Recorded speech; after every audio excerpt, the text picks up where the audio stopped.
think he went out. I think he went out before Lonnie though. Oh, he might have gone upstairs. Yeah, I think he did. I think he went up with Lonnie and Lucy.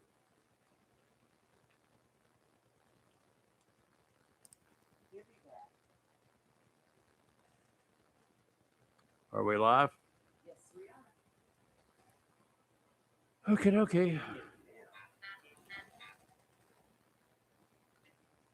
Piss off the anti-Americans right now.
Did you play this in advance? Did you sent this to me? You haven't heard it, have you? You don't know who's playing it, do you? Live at an Islanders hockey game.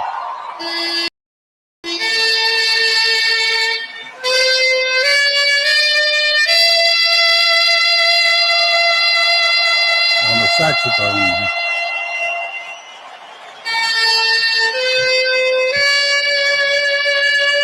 Mics are hot.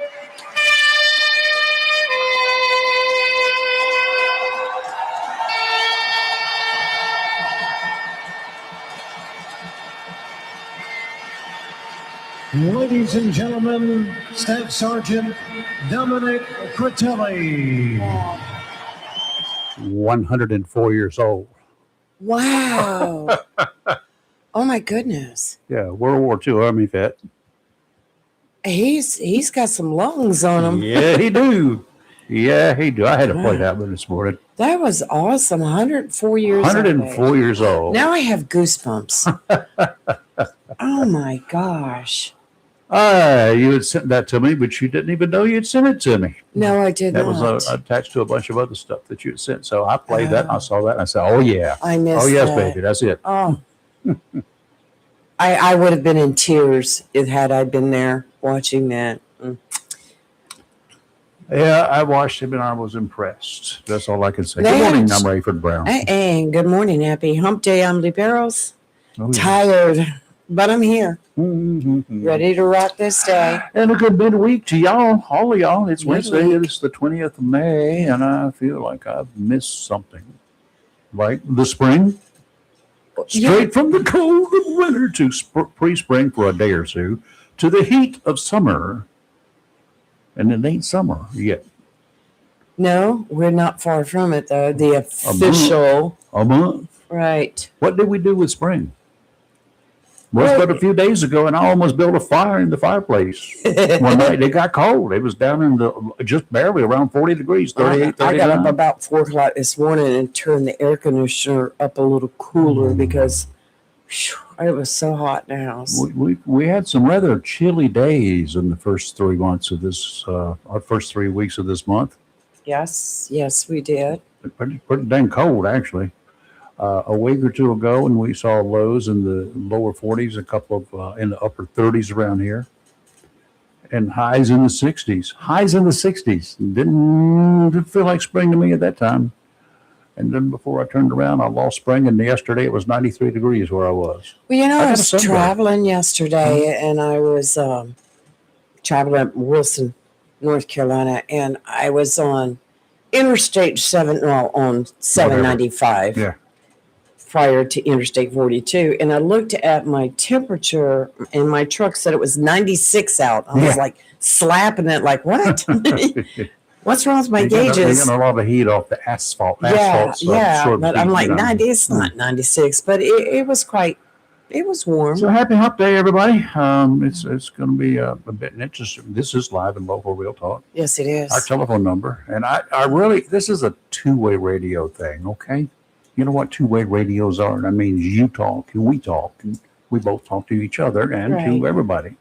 So we want to, instead of just broadcasting to everybody, we'd like to have you tell us things. And was anybody at City Council here in Jacksonville last night? Anybody? Is anybody out there? How about McLaughlin? Joe, you were out there? Were you at the City Council meeting last night? I know you were. Anybody else at the City Council No, meeting? well, Anybody we- at the City Council meeting? Our number is 910-333-0139. You're going to give a first-hand report. Well, a first listen-to-it-hand report. I'm going to try. 910-333-0139. That's our number. Give us a ring-a-ding. I'd love to talk to you about it. It was a contentious meeting, according to all reports. Some stuff that I read last night in the middle of the night. And Learned some things that I found extremely interesting. And I will say it was a packed house.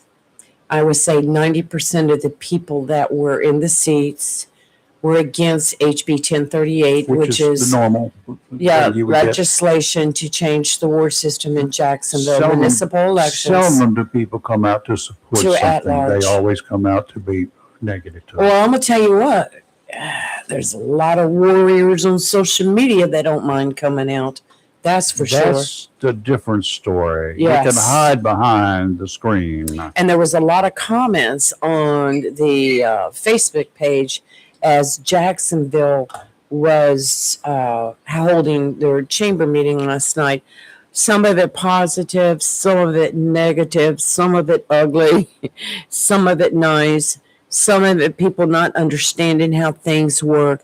It was a mixed bag of stuff that the comments, and a lot of, and there were some people that just kept commenting over and over again, but they had over like 320 comments on that page itself. A lot of it repetitious, but still that's a lot of comments for a Jacksonville City meeting. But the crowd that was there was, I would say, at least 90% in favor of dumping HB. Let me go back. They were not in favor of the HB 1038 that was introduced into well, legislature. Really, I don't think, help me out here. This is a state bill. It's passed the Senate, right? Yeah, it's a local bill. It Yes. was a local bill, Right. but it passed the Senate. No, it never went to It hasn't been to the no. Senate yet. It's still in the House committee.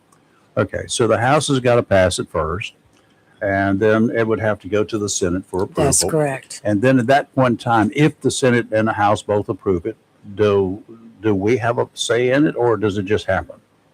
It just happens. So what the folks here, they can scream and holler all they want, but their voices, they will have to be heard by members of the House of Representatives and by the Senate if it gets through the House. So that's where it really stands. Let me just say that the committee chair said, well, I don't know if she was a committee chair, but that one of the people in the committee in the House, because, you know, it went into a committee first and they were discussing it, that's where all bills start. And she was like, some very interesting things came out last night on this because Councilwoman Nikki Smith just happened to have a copy She did her homework. of the audio Mm-hmm. of the discussion in the House committee on this bill. Okay. And when one of the committee persons said to Representative Gable and Representative Shepherd, They're the ones they're our local representatives They're the here in ones who Onslow County, introduced it. two of the three. that's right, The third one represents like sliver of the county. Right. But the two of the three have introduced this as legislation, Right. and based upon what? Now, okay. First of all, let it be known that the North Carolina legislature is the one that makes these decisions. Yes. Not the Jacksonville City Council. Yeah, The that's Jacksonville what I'm City saying. Council can send a resolution or send a letter saying we support this or we don't support this. But anyway, during the discussion in the committee, one of the committee members said, well, where's your facts? Where's your analysis? Where's your stuff to back this up and blah, blah. Well, guess what? They never had anything to present with. Ouch. This is what we want to do.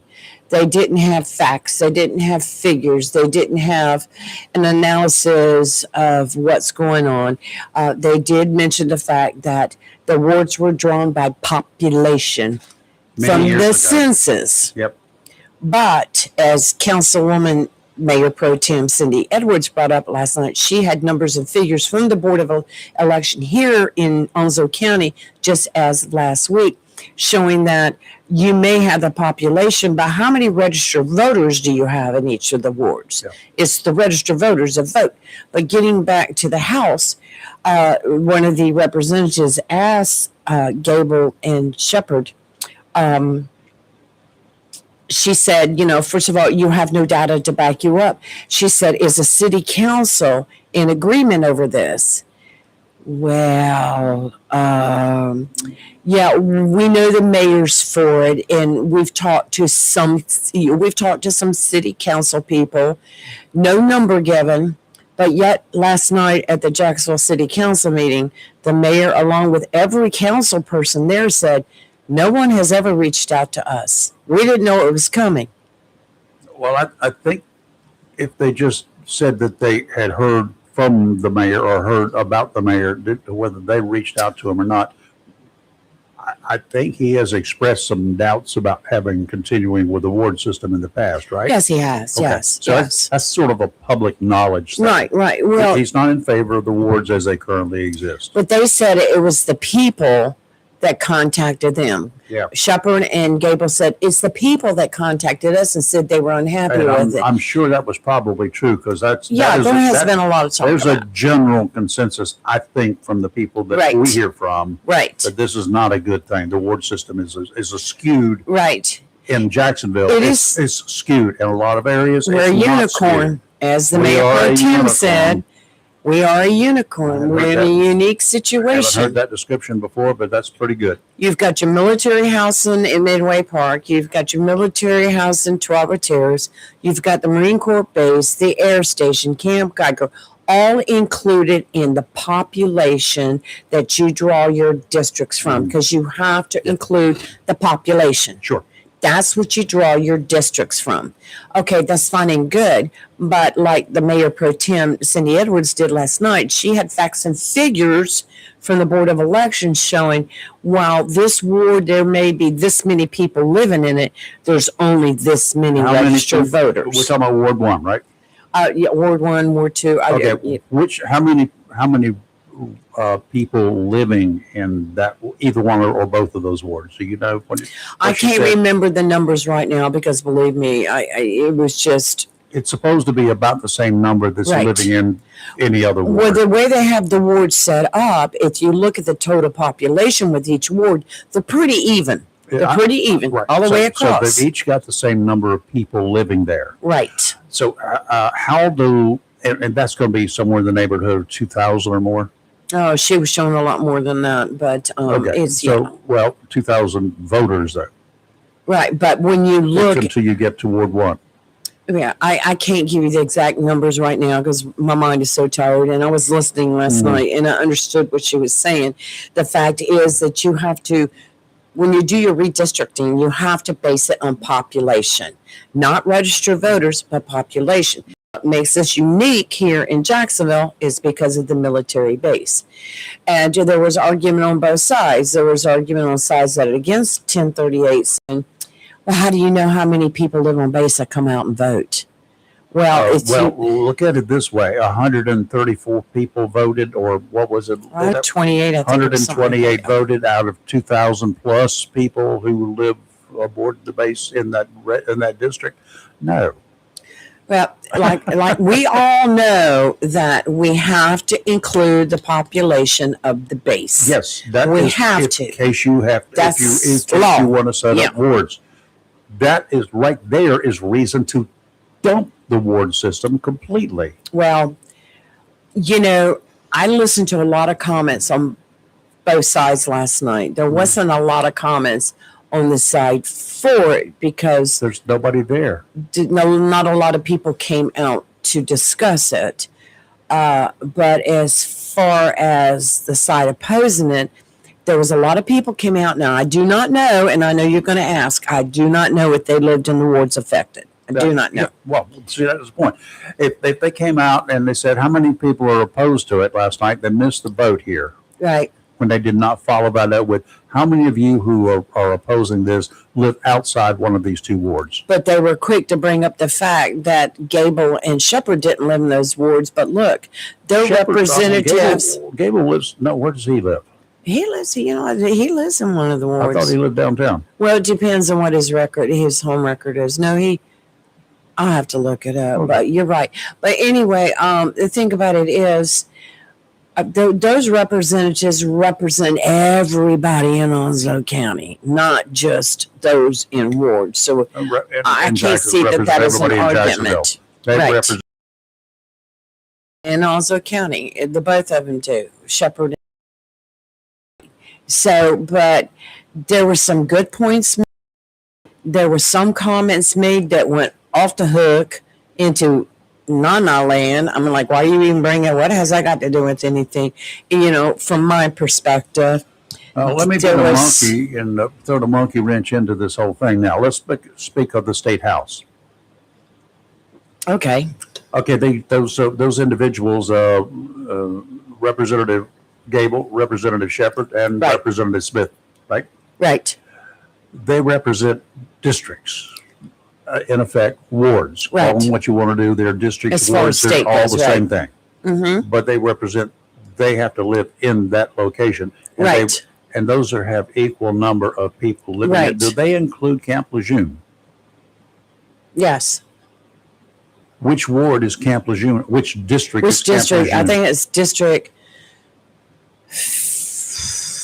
Do they Well, split I it think up? all three of them, because I think Carson Smith may have the back gate there at Sneeze Ferry. That area. I don't really know Rayford where the lines are. I have to look at that because they did Sure, move I some know. around. Well, that's a question Right. that I have. It's a Right. legitimate question.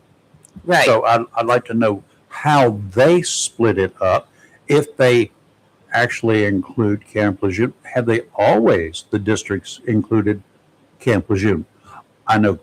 Oh, I know what you're saying The now. third congressional district does Yes, it include does. the base. Yes. I know that. God bless the third congressional district. Well, but I mean that does. But Right. on a local level, a district level for the state does. Are they split up? Are they included in the population? How do they look at it? And is one of the districts larger than the other? Now, I don't want to. We can't include Representative Smith because his is a sliver, and his He's just a goes- sliver, yes. it puts into Yes. Pender County. Yes. That's because he had to have a little bit more. So Yeah.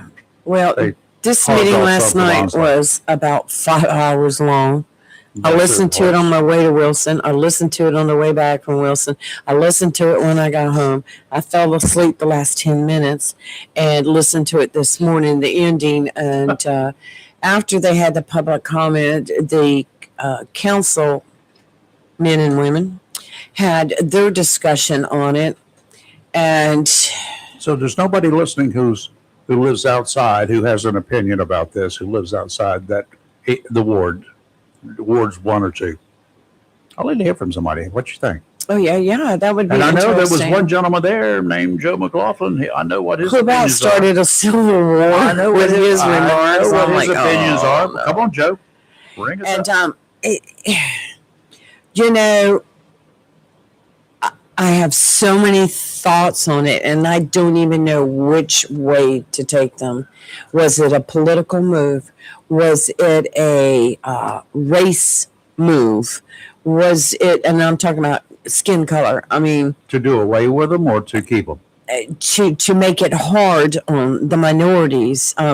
There was just so much said, and people on the city council, you'd have this one bring up this fact or that fact. Where did you get it from? How could it be a race thing? Because Councilman Willingham ran as for re-election, Right. and a white guy ran for Right. election, and the white guy beat him.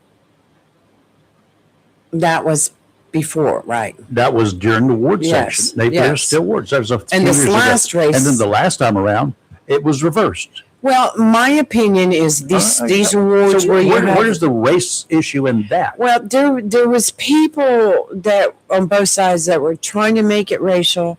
There was people on both And sides, nobody in turned my out for the opinion, election. that was making it very political, and Nobody turned out for the election.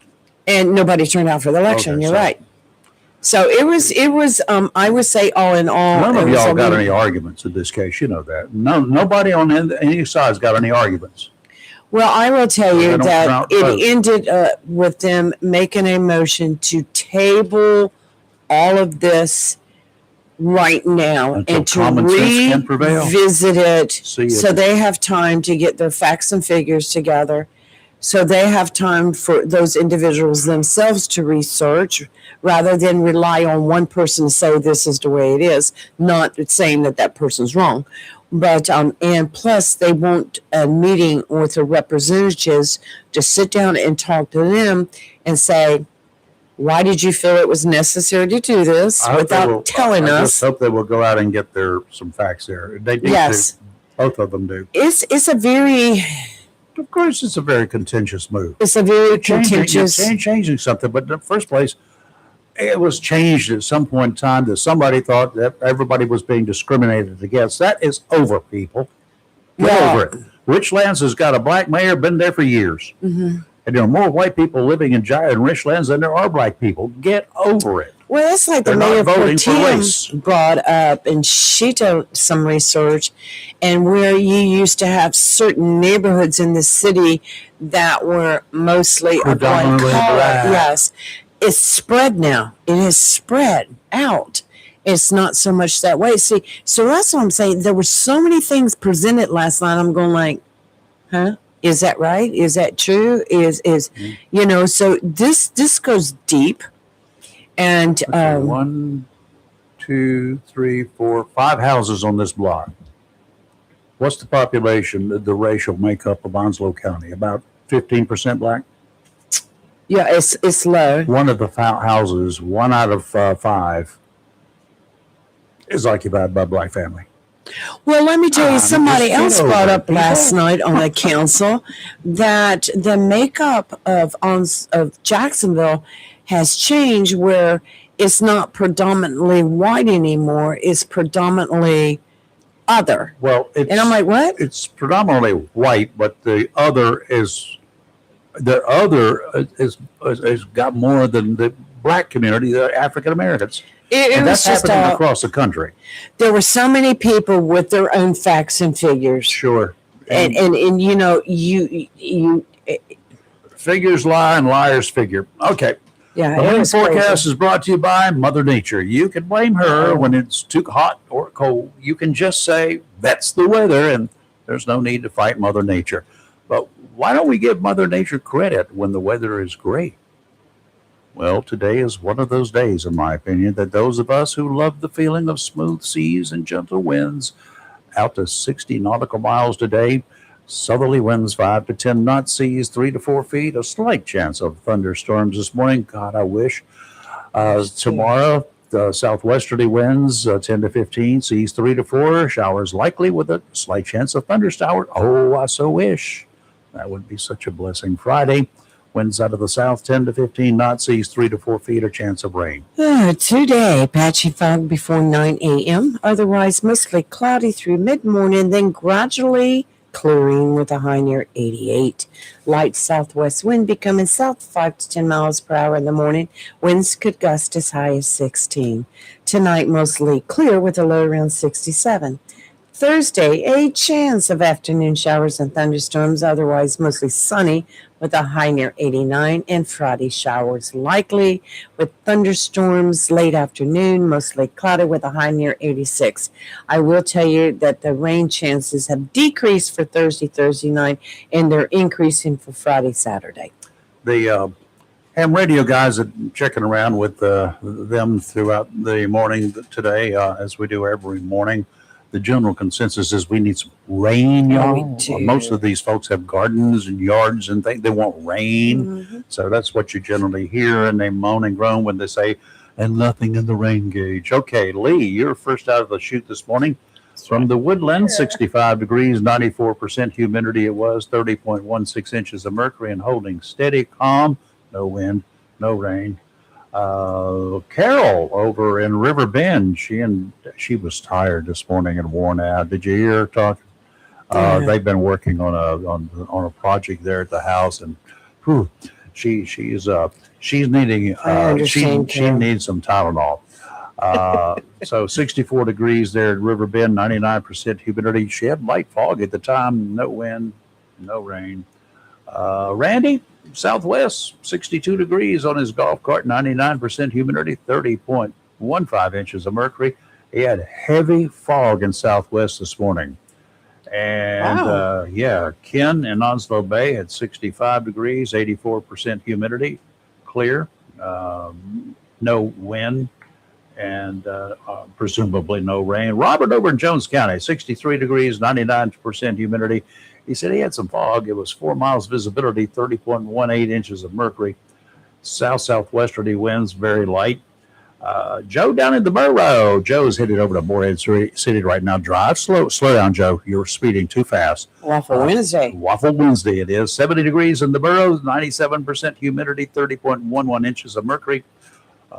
Really light northerly winds. And over in Bladen County, it was foggy there this morning. 63 degrees. James called in from Bladen. Brian in the Borough, also up in the woods, as he calls it. He's in the woods, and he says it was calm in the woods. 65.7 degrees, 91% humidity, 29.84 inches of mercury. And Richlands Craig, he was out on the road, headed for work this morning aboard. He said he had changed locations. I don't know whether he's at New River or Camp Lejeune, but he said when he left Richlands, it was 66 degrees. Do not forget today. It's an important day. All you folks out there, at beginning about 11 o'clock over in Emerald Isle, you can stop by the Sound Ace Hardware if you do not have a weather radio and pick up one. If you've got one, you haven't got it programmed yet, stop by, bring it with you. Make sure it doesn't have old dead batteries in it, and that it doesn't have a lot of gook in the battery compartment. These radios work off of AC, but they require batteries to program them because they don't have power out there. Because the hams of Onslow County, the Ham Radio Club, stop by and say, hey, Joe's going to be over there too.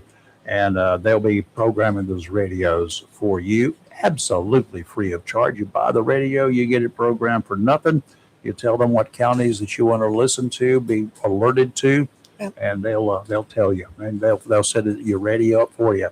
The radios are great. They're perfect little radios. You pretty well need one if you're going to be living around this area. We get thunderstorms, we get tornadoes from time to time. We get warnings, and don't get the tornadoes on the ground coming towards us for too long, thank goodness. But it's nice to know that they're out there when they are out there. That's Weather Radio Wednesday, sponsored by WCTI. Those guys there at Channel 12, or used to be Channel 12. They still call it 12. It's on some way up their channels in the digital range. Donnie Cox, the chief meteorologist, will be on the hand to tell you just how hot it's going to be. He's a really nice guy. Yes. Really, really nice guy. If I could go back, I would hire him. And next week they'll be right here in Jacksonville. They're going to be back in Jayville or back at Jacksonville at the Jacksonville Ace Hardware Stores on Henderson Drive. The address is 1050 1050, and that's across the street from the Jacksonville High School. Go Cardinals. Okay. Well, I will tell you, speaking of Jacksonville Cardinals, the Jacksonville High School lacrosse team, the boys team, lost last they night got in the beat? playoffs, 14-9. But they went up against, I think, the number 2 seeded in the state. But congratulations to the lacrosse team. Yes, They had an absolutely. outstanding year. Yeah. Outstanding. I can't get over that staff sergeant from World War II.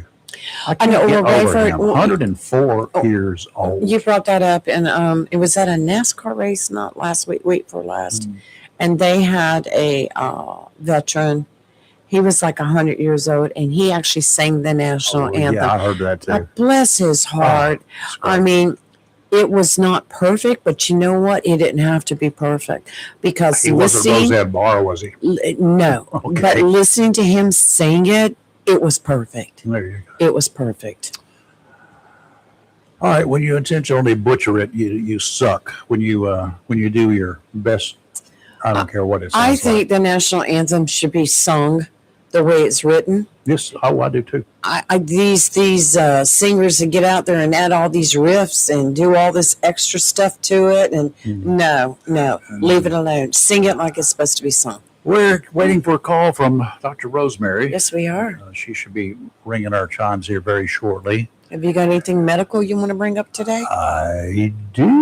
Oh, good, because I thought about it like 4 o'clock this morning. And I'm like, Ask.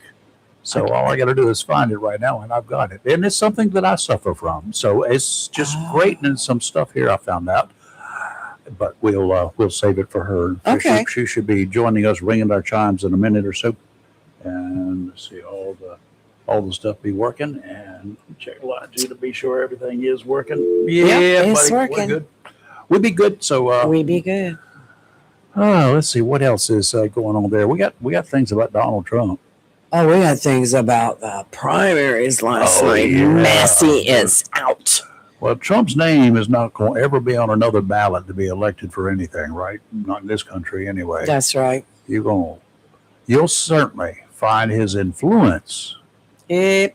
at the voting places in a whole lot of cases, sometimes for the good, sometimes for the bad, for the candidates running. That influence may end up hurting some candidates who are seeking office. Sometimes it may be enough to seek some changes come about. In Kentucky, yesterday was primary day. You would have thought Yeah. it was a war. I had the link to the And it was votes. a war. So we'll be talking about Right. that too when after we finish with Dr. Rose. I don't want to get too far into it. And also coming up, there's I think that we've got a third political party in this country that y'all don't know about. Okay. It's not the independents. All right. Oh, no. There's a third political party, and we'll talk about that third political party. It goes by some initials, and we see it every night on TV. We do. Because Okay. I know it for a fact. So we're going to be talking Yeah. about that. That Ed Gowron, That's not he the one beat Massey by We'll talk about it in a 10,300 minute. something votes. Dr. Rosemary Stein, good morning. How are you? Very well. Hope you are. Oh, hanging in here this morning. How are things up there in the big county of Alamance? They're doing fine. No news to report. Okay. Well, it's no news sometimes is good news, but in the business of being in news, which I used to be, bad news is good news for news people. That is true. I get that. I get this business. Yeah, it's your perspective. What do we got? We need to offer the children today because we got some things to talk about here. Some stuff that may impact their future that apparently has impacted my current situation because of my past history. So, All right. Well, it's going to be awfully hot out there. And the yes, children are going to want to go outside and they're going to want to play. And children don't usually take care of themselves and the fact that they might get dehydrated. So, no extra precaution to all that. Children need extra fluids. They get dehydrated faster because their body surface is a little bit larger than adults. And so they pass out. We just had a little one who was 3 years old. He was running around, but he felt tired, and he just fell and passed out. And Oh my. we figured out that one of the reasons that he probably passed out is he was severely anemic. So when they say, I don't want my veggies and I don't want my little medicine tablets that contain iron, we're not helping him out. Darling little guy, he looks great, but he's going to get a visit to the cardiologist, and he's going to be on some pretty strong amount, large amounts of iron. So if he had eaten his veggies and all the other good stuff that he's supposed to be eating, he would not have had these kinds of issues. Is that right? That is possible. Yeah. We will never know exactly, but that is possible. Well, And it was just a very, very low iron level might have led to this. yeah, it certainly doesn't help him if he doesn't eat the right stuff, I guess, right? That's right. And running around and it being this hot definitely is not helpful. I'm not saying for the kids not to run around. They need to exercise. They need to get themselves out. They need to make sure that they're hydrated and they know when to stop and come back inside and get some more water. Mm. Yeah, well, I was out yesterday for several hours in the heat, helping load up something. And it was in the middle part of the day, absolutely the worstest part of the day there was. 93 degrees it was. And, I went through one bottle of that stuff that the sports people like to drink on the sidelines. The taste of it, but I'll tell you what, it tasted really good yesterday. 2 bottles of water and then another bottle of that same stuff on my way home. So, but I still felt dehydrated when I got home. The sun will wear you down. Yeah, it does. Just the power of the sun will, if you're not careful, even though you're not dehydrated. So check on the kids. Make sure that you peek outside and that they're active. Bring them back inside. Get them in the shade for a little while. Okay. Remember, if these few days have been pretty sunny. Make sure that even though they have clothes on, it's not swimwear. Right. That you put in the sun protection factor lotion on them. And make sure that it's 30 to 45, which just tells you the amount of minutes where they need the reapplication. Sure. I'm going to try to pronounce something here, and then I'm going to let you define it. Ready? I'm ready. You ready? Tempora mandibular joint. Okay. You don't know what it is, do you? Yes, I do. Well, we actually have decreased all those words for letters. Yeah, and 3 of them. We call it TMJ. Yeah. They tell me that that's a joint that's in the jaw, and I know that for a fact, but because I've got it. And it can be a problem. Is there something that we do as a child or as a young adult or what? How do we get something that really screws us up with this thing called TMJ, or is it just some natural thing that occurs? In part, it's natural, but it also happens to people who lock their jaw or bite down. And we don't even realize that we're doing it. Sometimes we do it just,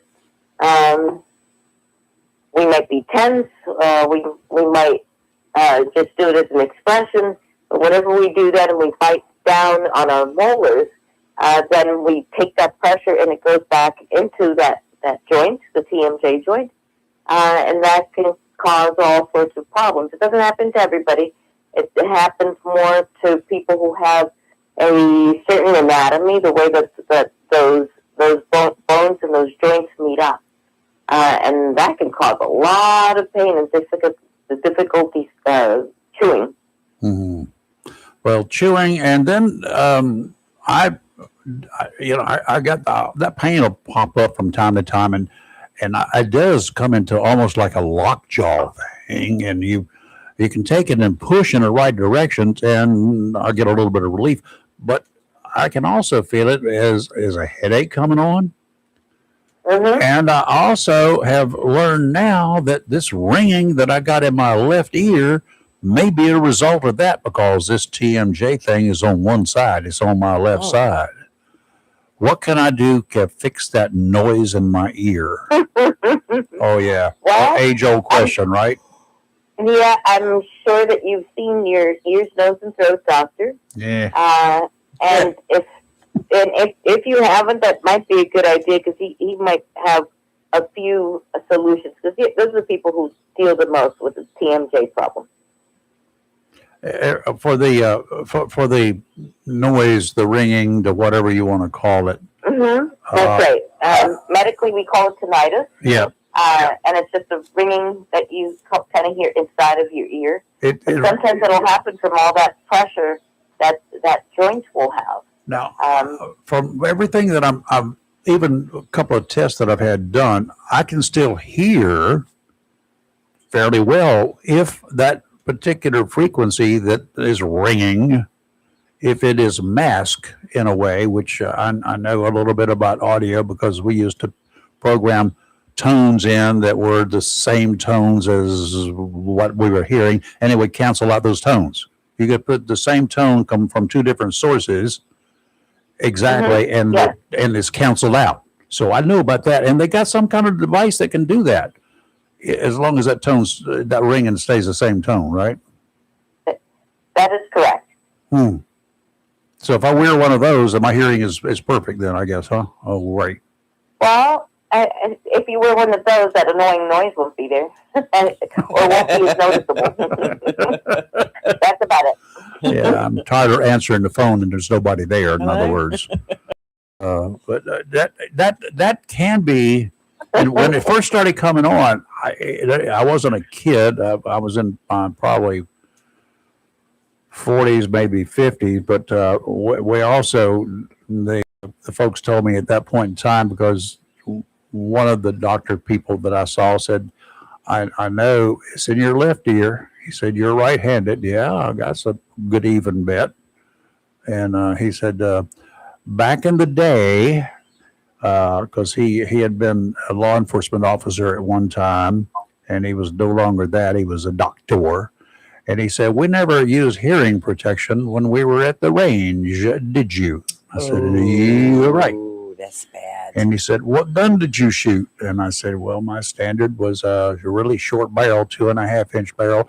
He said, was that a .357 Magnum? I said, it was. Mm-hmm. He said, that's got the sharpest sound coming out of a very short barrel. And the stance that you use as a right-handed person puts that barrel very close to your left ear. There's your problem. So I don't know. I mean, he nailed it to a T. So he's obviously done some research. Like he was using all of his logic, Dr. Logic. He makes a lot of sense. Yeah, and but there's nothing you can do about it, because great, thanks. You're here, and that was that, and you can't change the past. So, but it's good to know to help officers out there who might be listening. To try to protect themselves. Well, I understand because I never experienced this, because I was a whole lot smarter than that, except when it came to the range. Bands, these people that go up and sit down in front of a band and hear bam, bam, bam in their ears with no protection, with 5,000 watts of noise coming out of those speakers on the stage, and they get in front of them so they can feel the pressure in their chest. Did you ever get into that rock music stuff like that? Oh, no, never. I never knew about Led Zeppelin, AC/DC. No. Well, if you were, did you do the concert trips? Absolutely. Yeah. Did you get up there in front of the speakers? Absolutely. We went to a concert on Monday. We went to watch Sting. Oh. Okay. Charlotte. He was wonderful. Yeah, well, I'm sure. But did they have the big boom, boom, boom in front of you? Yeah. How close did He's you not sit? a big, Yeah. yeah, he's not a big boom, boom, No, boom he's not. person. Did you sit in front of the speakers when you used to go to those other concerts? Well, I wasn't looking for speakers, but you get the seat you get. So I don't know. Close. Probably. Yeah. Yeah. As long as you can feel the vibration. That's what it was. Feel the vibration. I've heard so many people, I need to feel the vibration. Yeah, Well, we've all done it. You don't have to go to a concert to get all of that. What? Kids have their headphones on all the time. There's the other point. You've already picked up on my next point here.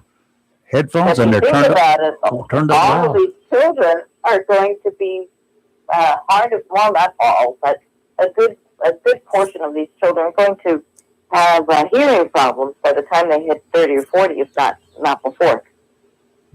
Okay. Rayford, your concert woes were Bubbles from the Lawrence Welk Band. He's looking at me like, no, I never went to a rock concert. I went, but I was at a distance, and those that I went to later in life, guess what I wore? I wore earplugs. You should go to a NASCAR race. You have not to gonna wear do ear that. protection. I've been on 2 aircraft carriers. Okay. You want to know noise? When we're talking about ears, Dr. Rose, I have a question just popped up in my mind talking What about do you do about ears. big ears? And Yes, would you yes, pin them ma'am. back? Growing up as when we were children, and I can remember my parents always saying, "Don't sit too close to the TV; you'll ruin your eyesight." That's why they Okay. wear glasses. Is that true? Yes. Let the doctors. I don't know. I'm just guessing. There is some logic in it. Mm-hmm. So if you sit too close to, well, just about anything to look at it, your pupils will dilate. And part of the thing that the exercise that your eyes do to be able to look at things is to look at it from close and afar. And so your eyes will naturally contract and then back to dilating. If you're sitting very close to anything, but especially a TV, because the what you're looking at is going to be changing, so you're going to be really close, then your eyes don't get a chance to have that exercise much. You're sitting very close to it. Mm-hmm. If you're sitting farther away, your eyes are able to do that exercise in a much more natural way. Now, unfortunately, we have tablets, which are much smaller, much closer to children's eyes. And we know already, I see much more vision deficits than we were seeing 20, 30 years ago. Really? So that Interesting. whole that whole theory of if you sit too close to the TV has been magnified to a huge amount. I can't even imagine the sense of the eyeglasses that these children will have and how much eye disease we will have in the future because of the hours of exposure and how close the screens are to the children's eyes. So yeah, we need to be looking at that. That's concerning to me. As one with, I developed nearsightedness as a kid, and I got glasses. I think I was 10 and got contacts when I was 12. I was the youngest person in Oslo County with contact lenses, by the way, and they wouldn't fit you until you were 12. And but I've outgrown all that now because of surgery, a couple of them. But here's the biggest, and I noticed this. I've seen it because I did a lot of electrical work and installed things like fluorescent lights. Do you guys know that fluorescent lights are constantly, they're at a very high frequency. That light is changing levels. If you put a meter up there on a traditional fluorescent bulb like we used to use in every school system in the country, those things were changing as the tubes got older. You guys remember them blinking, right? Mm-hmm. As a tube would get older, it would blink and blink and blink until it got so bad It blew up. that the janitor would come in and change it out, right? Right. That is terrible for your eyes. for that thing to, your eyes are going to be trying to dilate and open and close and open and close with that frequency. And that is awful on our sight. No wonder we all went blind. Well, I think there are worse things that the kids are exposed to now. But yes, that's probably one of the factors. Mm-hmm. And those are the lights that are used regularly in school. So yeah, that's definitely a factor. And hopefully we don't have those at home. But I don't think that the newer lights, the LEDs are better. LEDs are much better. Well, well, they seem to fluctuate as well. So they do, but not there's a difference in looking at the LEDs. If you get a good quality LED, you don't have the problem.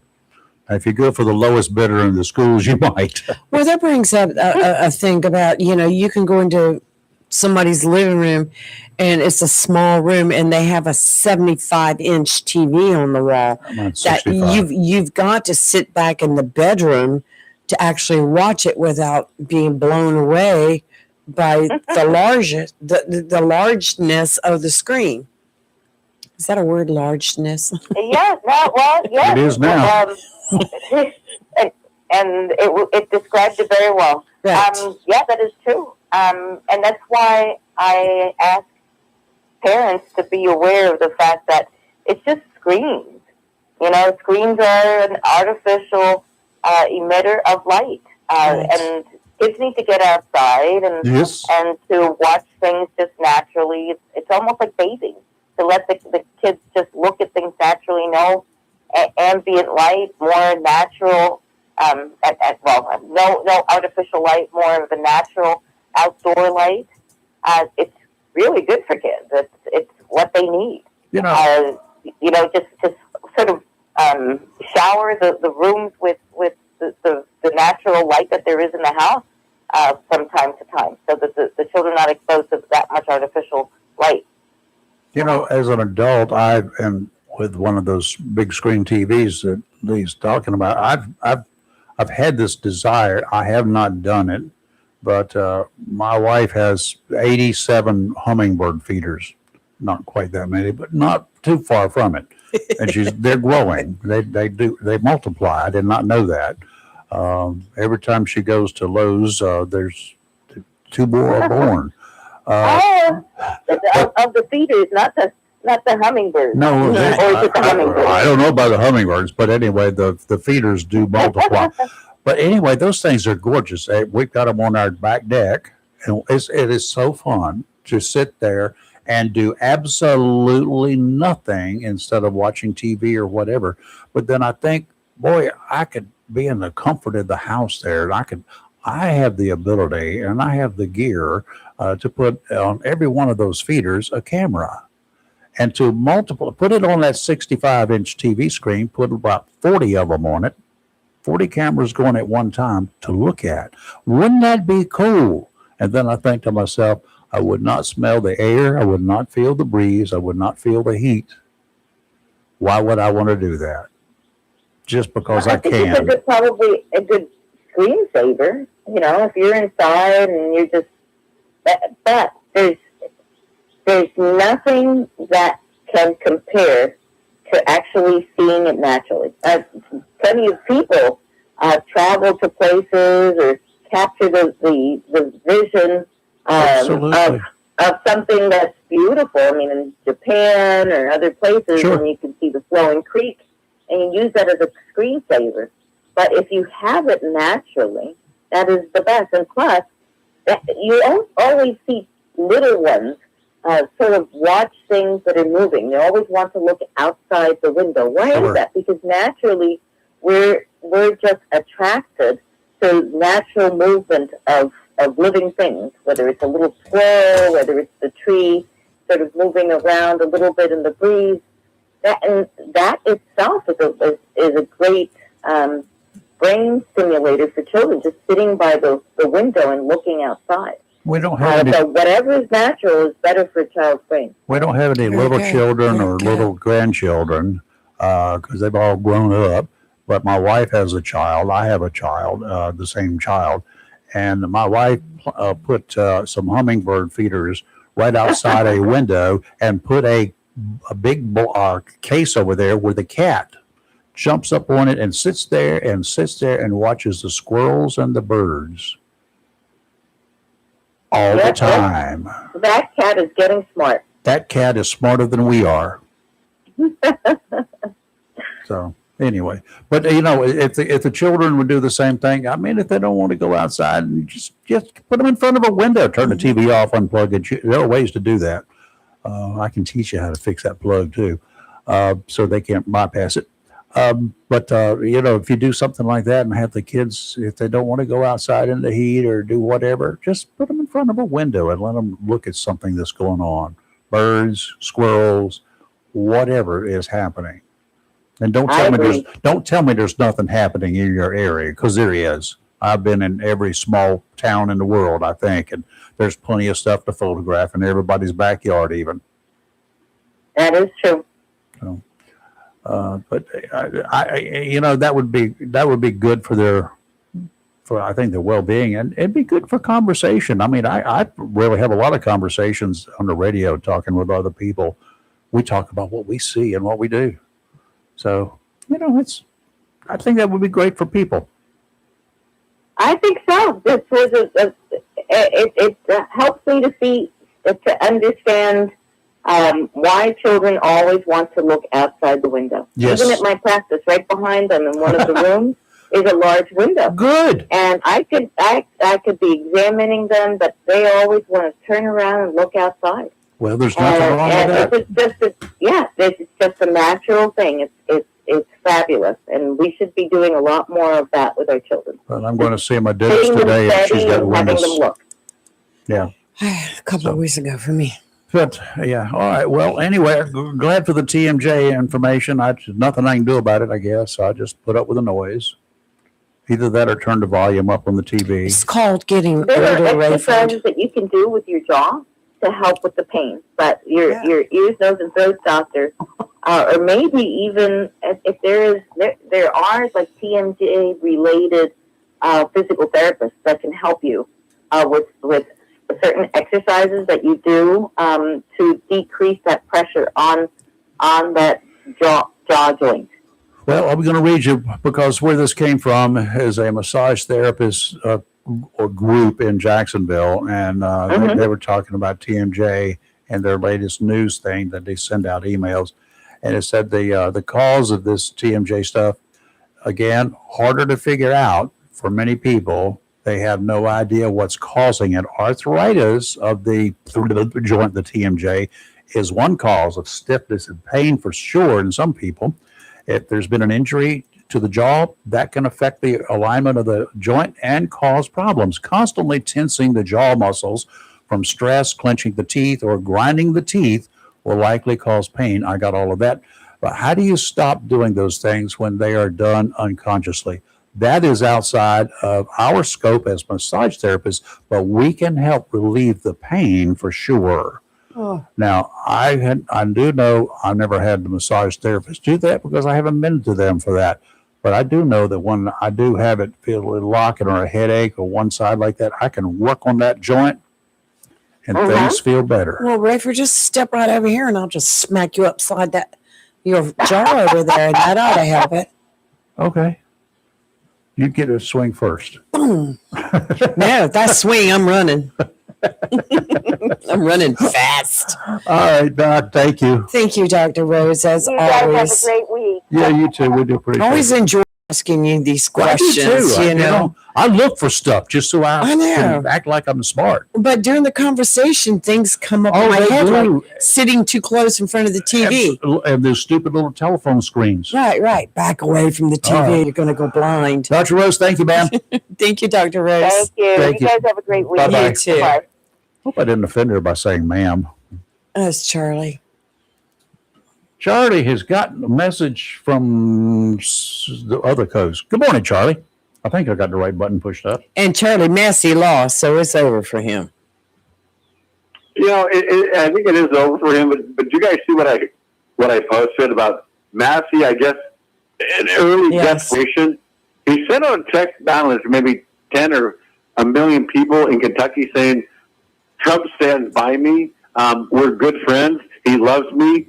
Please vote for me. Did you guys see that? I didn't hear that one. No, I didn't see that either. No. No. Okay, I'm being very clear. I'm being very concise, very articulate. Okay.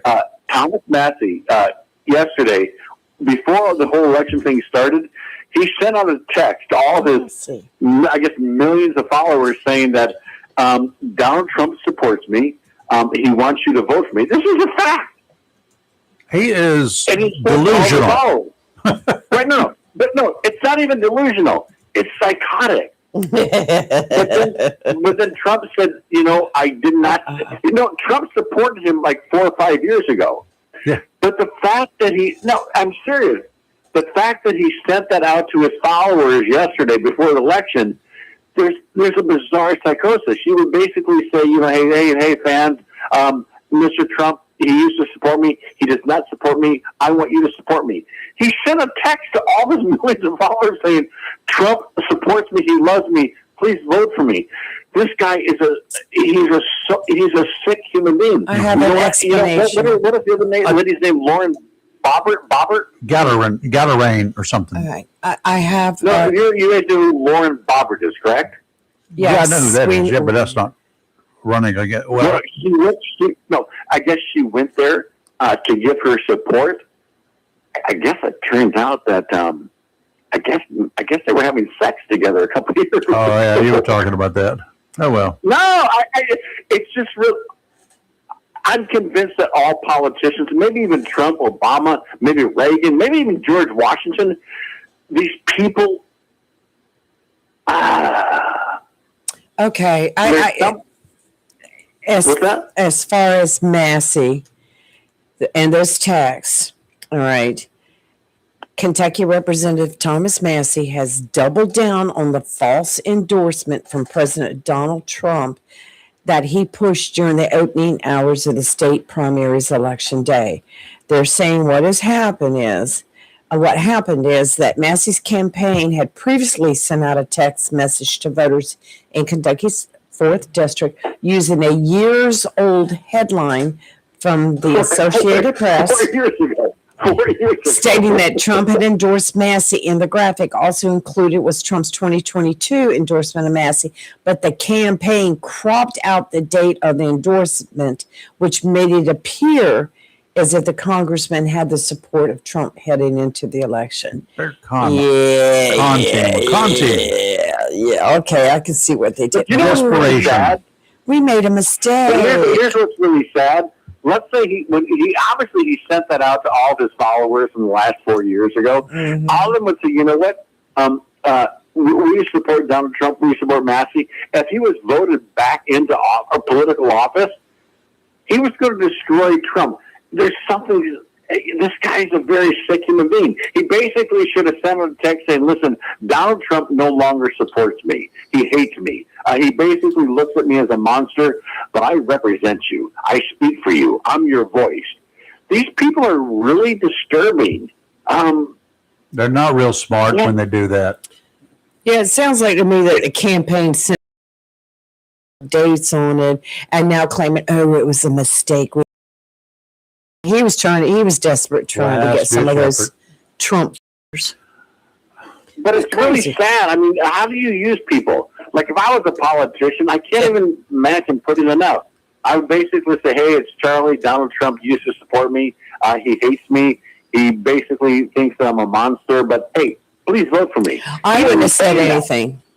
I would have run on my own merits. Well, in the first place, doing what he did, Charlie, you're right. He may have gone after some of the Trump voters, the people who were like Trump, but at the same time, for all of the people that were on his team in the first place when he had campaigned and they knew that he didn't like Trump and Trump didn't like him, then they still supported him. Well, guess what they're going to do? If you come out and say, oh, Trump supports me, then they're going to turn on you. So you're going to lose voters that way and pick up a few maybe from the other side. No, that's not going to happen. That's why you lost run 10 points. You lost, dude. You lost. Right. 10 points. That's a big loss. Yes. Oh, yeah. Hey, well, I'm gonna watch your show for a little bit. I'm going to call back in maybe an hour or so if you guys are still around. But let me ask you a question about this Thune, Thune. I guess he's in charge of the Republican Party, and he does not want to pass this bill that would allow all voters in the United States to show ID. Do you guys know what I'm talking about? Yes. I mean, the one that requires all voters to show Right. ID. Yeah, they're supposed to show ID. They need to show ID. I But can't he's go. against I it. can't go Save check America out Act. I cannot check out a book at my library without showing ID and have a library card. You understand that? I can't tell you the last But time he's I was at a library. So, Well, but why do you It's think he's so long. against it? I have no idea. He's trying to cater to some faction of people that support it. They don't want it. They don't want it at all. Hey, did you guys hear about that San Diego? Those two individuals, those two teenagers, Yep. that shot up that mosque. Yeah, I talked about it yesterday. It turns out, maybe I'm wrong. I guess they were transgendered or maybe sexual I identity. never heard that. Yes, yeah, I saw something on it yesterday. I didn't even read it. You're Though. reading them funny papers or something? No, it was on the news. Did you say funny papers? Yeah. Funny papers. That's today's regular newspapers. It used to be the comic section. No, listen, I'm going to kick back, watch the show. Maybe I'll come back later. You guys have a good day. Bye. Okay, all right, bye. Call back about what, 9:15? Sorry, Charlie. Charlie calls in right as we're leaving sometimes. So Well, I got some news last night what's that? that I wanted to share with everybody. I was talking to North Carolina Senator Buck Newton, and he has said that the Senate yesterday passed a bill to drop the current North Carolina individual income tax rate, which is at 4.25 right now, to 3.50. When would we hear this? And When would we feel the effects of it? he said over the next couple of years, they're looking at dropping it more. Like the next drop, they're looking at 2.66, and eventually doing away with it is their hope. Now, hey, and plus putting money in the rainy day fund, building that back up. So we'll see how that goes. But of course, it has gone to the House at Steve, and we know what happens when a bill goes to the House of Representatives in North Carolina. They send it down to Takes a Steve, while and to come Steve out. takes too long to get it to pass. No, he's going to He tell just us about sits- his. He just sits on it and doesn't do anything. He's about going it. to tell us about his water meter measuring sticks or whatever it was that he was. Moisture. Yeah, moisture. Well, okay, the same thing. He's sitting on it like the goose that laid the golden egg. How are you, Steve? I've got somebody to pick on this Excuse morning. me. You're it. Well, go ahead. I was going to say that means you're leaving everybody else alone. So Yeah, well, so far that's feel right. free. No, what's up? How's that meter work? How's that meter work? All right. The only one I could find, the only one that's just a moisture meter, but all I could find around town was one that's a moisture meter, a pH meter, and a light meter. It'll take us 3 weeks to figure it out. I've had one before. I've used them for years now. But I like the one that's just a moisture meter. It don't have the other stuff on it because I don't really use the other stuff, and it costs twice as much for the one with all three. And they break often. Go back to the finger Yeah, test. well, they become inaccurate, I mean, over time. Like the one I got I think that's what broke means. yeah, I was going to say the one I'm replacing, I've had it for, this is probably the third season now, and it's starting to back up a little bit. Really? Yeah. So, they work decent. They're not, exact science, but it is helpful. Like normally you stick your finger in the ground and see if it's wet. Mm-hmm. That usually only gives you about the first 2 inches. With that moisture meter, you can go on down to about 10 inches. Yeah. And if it's real wet at 10 inches, you just want to lightly water it. Right. If it's dry at 10 inches, you want to go ahead and, give it a good soaking. See, And, here's the so that's advantage. Here's the advantage of the raised beds that I have. See, they're 3 feet tall, and I put a soaker hose inside mine. And when it comes out the bottom, then I know the thing is full. Yeah. It drowns And the stuff. I don't know this to be true, but what I've read recently is that if you got wet soil down low, you want that dry soil at the top because it makes the roots want to go deeper. That's right. And so I'm trying to keep that little bit of a balance. And then I have overwatered stuff where I got root rot. As have I. Right, and that's real easy to do. The first year I had the raised beds, that's what happened. So I took those that running water thing that runs all the time. I took it out, and I said I will water it because I know how much water I want to put on it. And I found that in so far this year that I've got beds that are using more water than others in the raised beds. You know, some plants are more thirsty, I guess. Right. And it's not necessarily the bigger plants, which is interesting. But yeah, that's the moisture meter comes in handy for that. It also has a pH meter where it took a while to learn how to use that one because it don't come with any directions. But that one you have to, the moisture meter you stick it in the ground, it's instantaneous. It tells you how much moisture's in there. But the pH meter you got to stick it in the ground, leave it for about 10 minutes, and come back and look at it. And at a pH meter, I was like, this thing don't work. Right, but, then I found out from somebody who knew more than I how to properly use it. I wonder what the temperature down deep in a bed, like a foot down during the wintertime. I wonder what that is like. That'd be interesting as well, a temperature probe. Yeah, I like that. Yeah. I mean, we could get something like we use for oil and for deep frying turkeys and stuff like that. I'd go down in a pot. Yeah. I might get that because it's not real. I do have a digital one. That would there's some seeds that won't germinate unless your soil's like 70 degrees, right? I believe. Yep. Yeah. Yep. So that's the reason you can be able to check see if it's.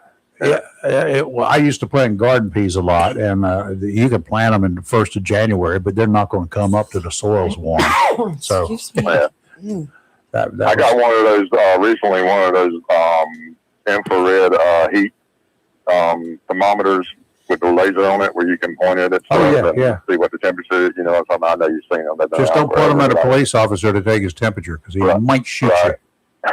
But I got one of those recently, and was out there in the garden going all around, checking the temperature in different places, trying to see, what the temperature was for the plants or whatever.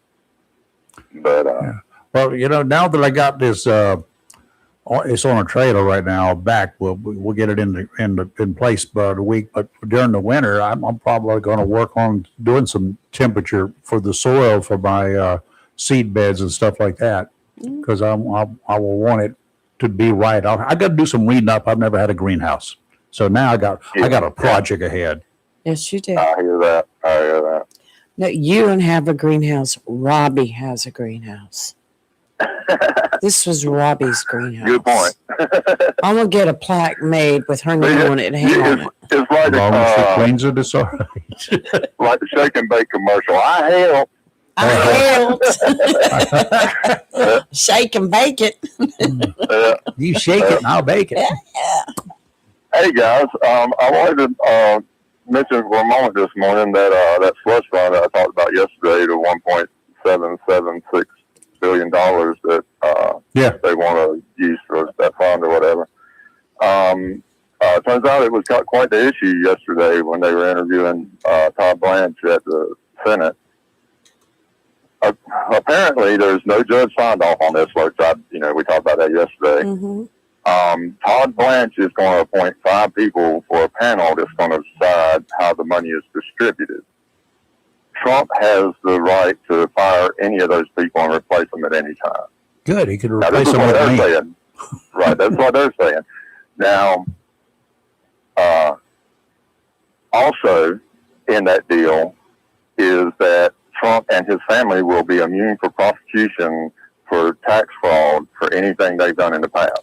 Do you have the number to that bill? Do you know what the number is, Steve? And no, it's not a bill; it's a deal. It doesn't have to go before Congress. They done put the money out of the DOJ's budget and gonna put it in this fund. It's not going before Congress for a vote. And Tom Boone has already said he's got a bunch of questions he wants answered about that. And it's also in the deal that once the money is put into the account, that America has no recourse for what happens to that money, even if it's fraud. Now that's from the administration. That's the deal that they said this is the deal, and it's a 2 year deal. So, and then also in the deal is that once the money is put into the account, that America has no recourse for what happens to that money, even if it's fraud. Now that's from the administration. That's from the administration. That's the deal that they said this is the deal, and it's a 2 year deal. If it's like I say, if it's fraud, then there's a criminal act. If it's indeed fraud and it's determined that it is fraud, there's a criminal act. So we do have a recourse. They're saying in this deal that they've given to Trump to settle this suit he had against the government, that it is not going to be, that the government cannot go after anybody that even commits fraud in that fund.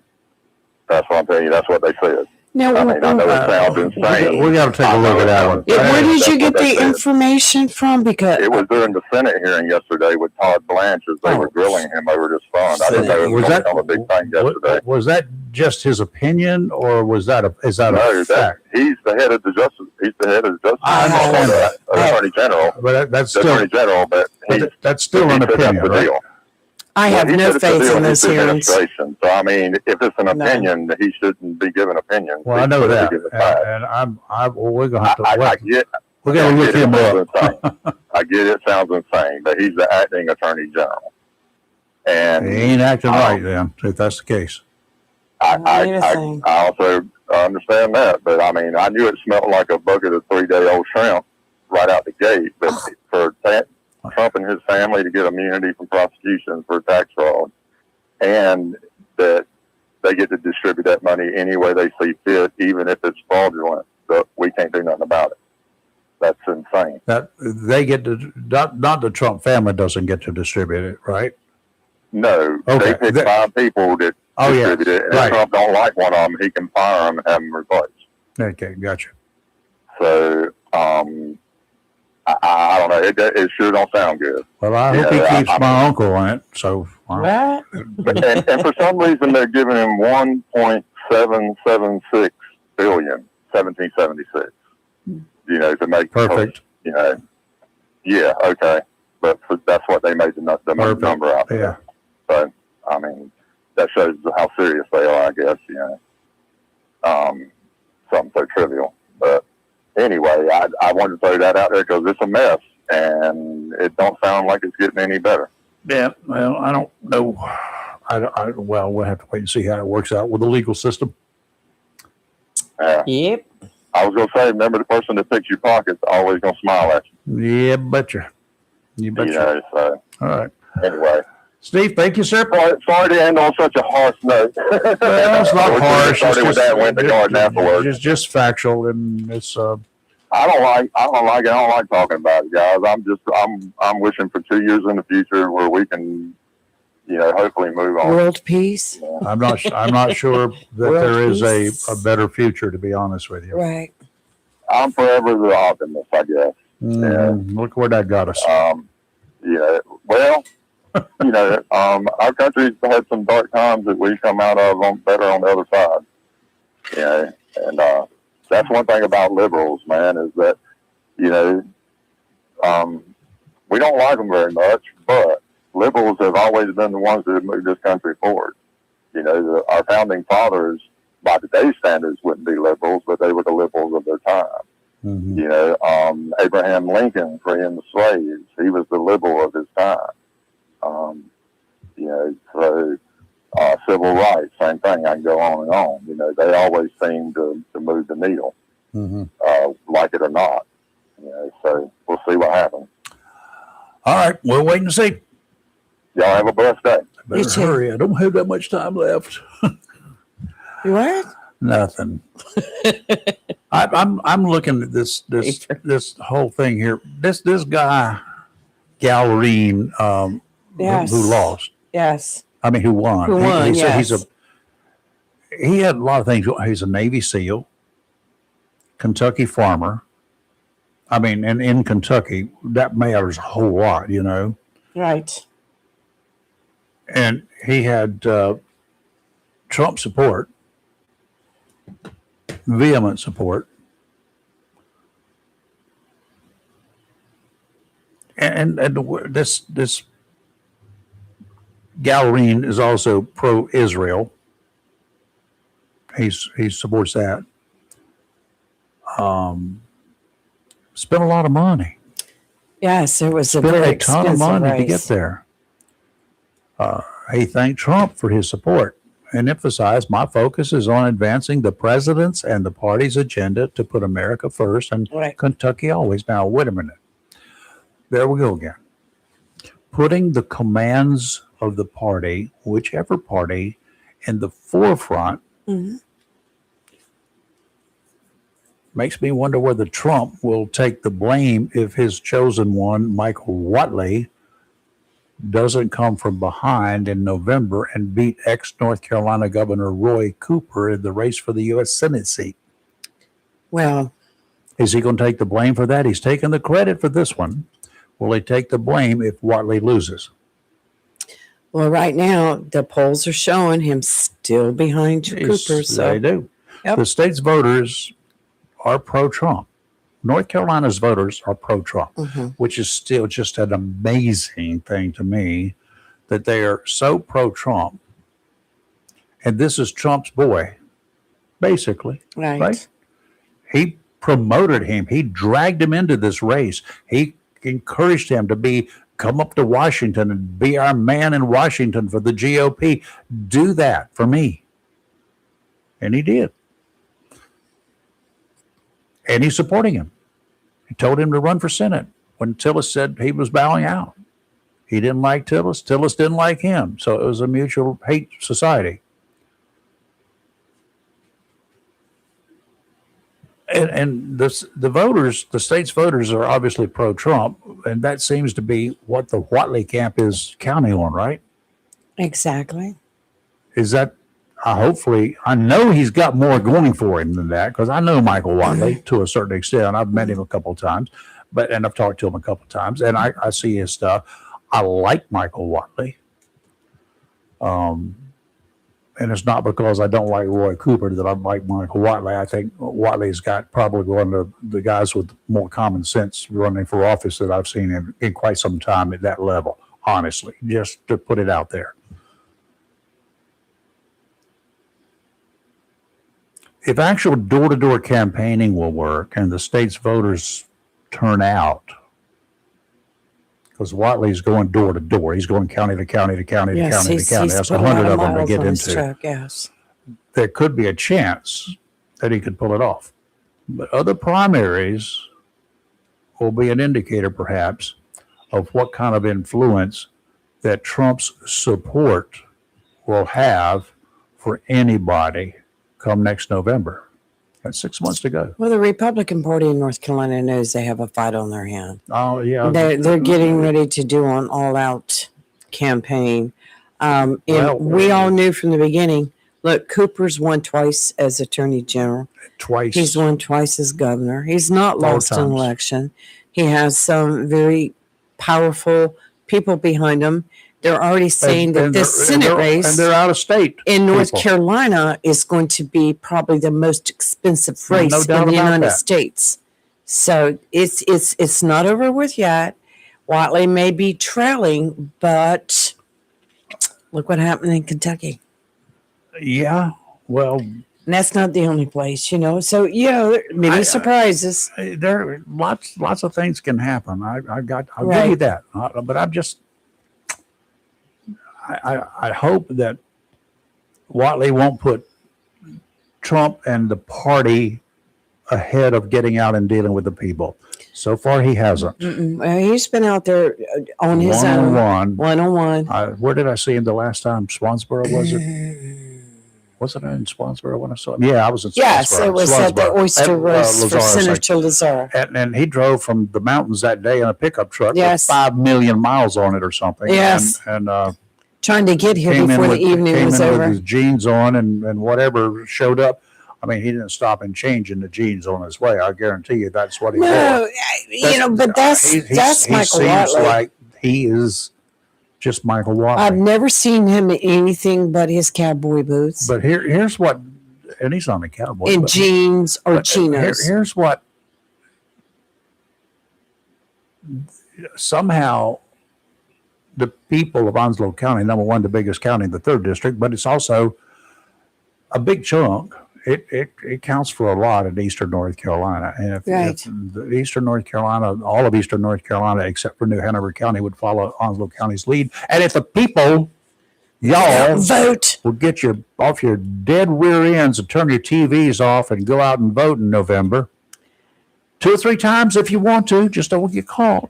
Well, I will bring up the fact that last night at the city council meeting, I do agree with what Councilwoman Mickey Smith said, was that we have an issue here with voter education. We need to educate our voters.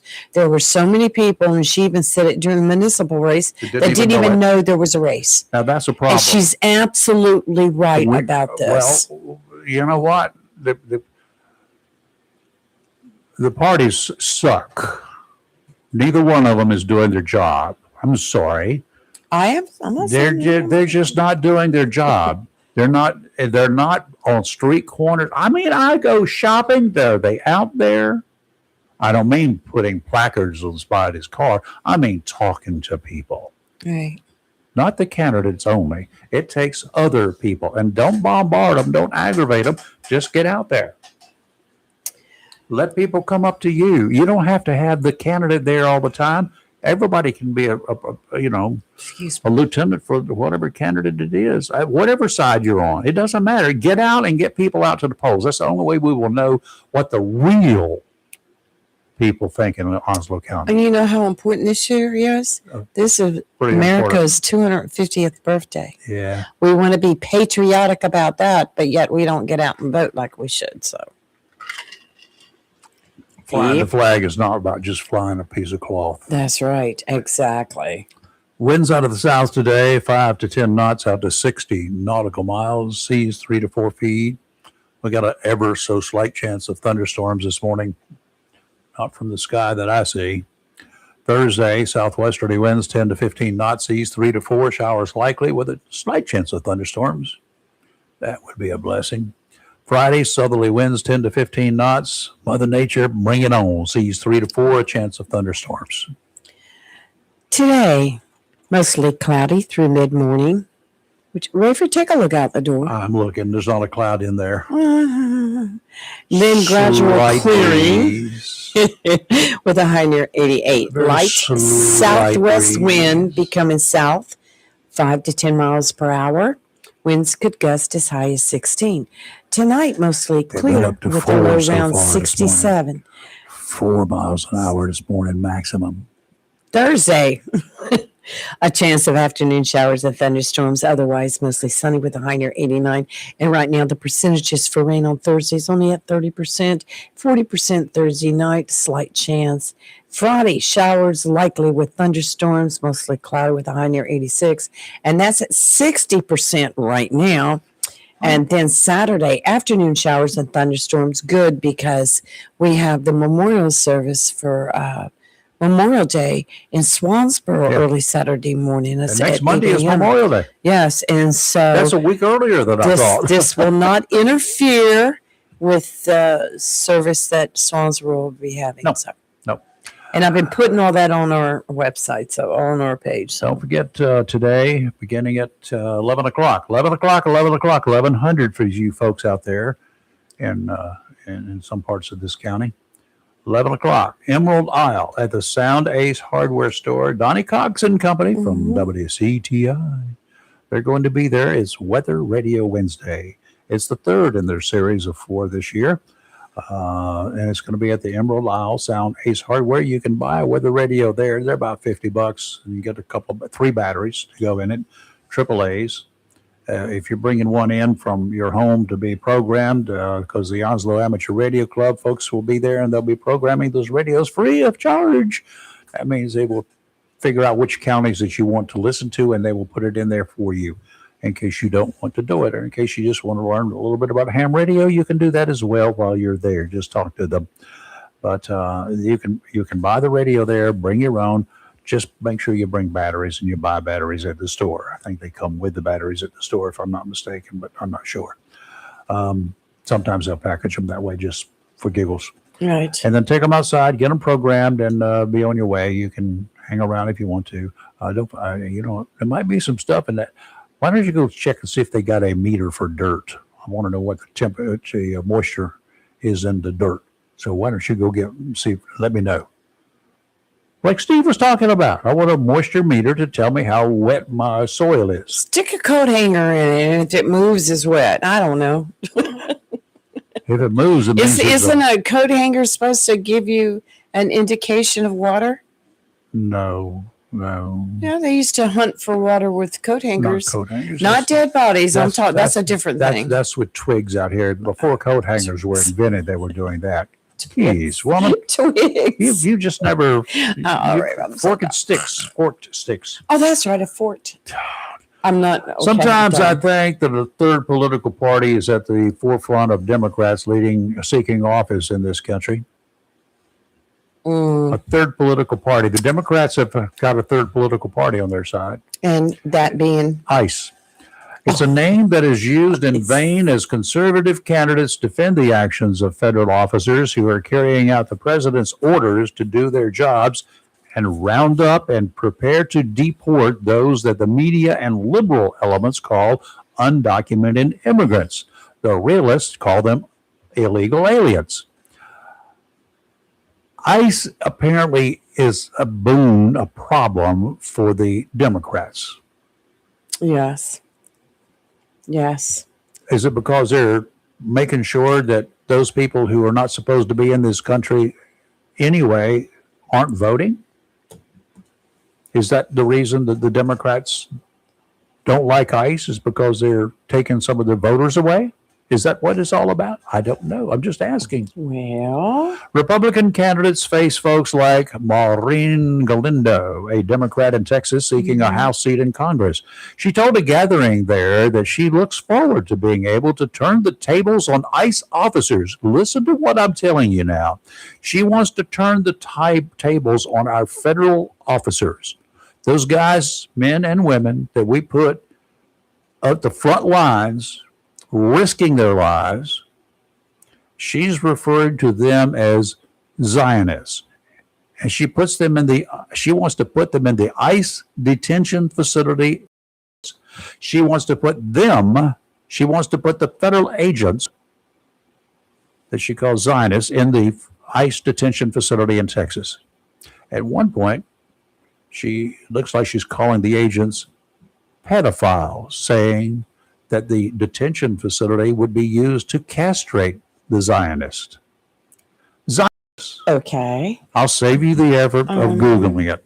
It's defined as a person who supports the beliefs that there should be a Jewish national homeland in Israel. That's what a Zionist, by definition, is. I'll leave it up to you to decide whether Ms. Galindo is pro-Jewish or not.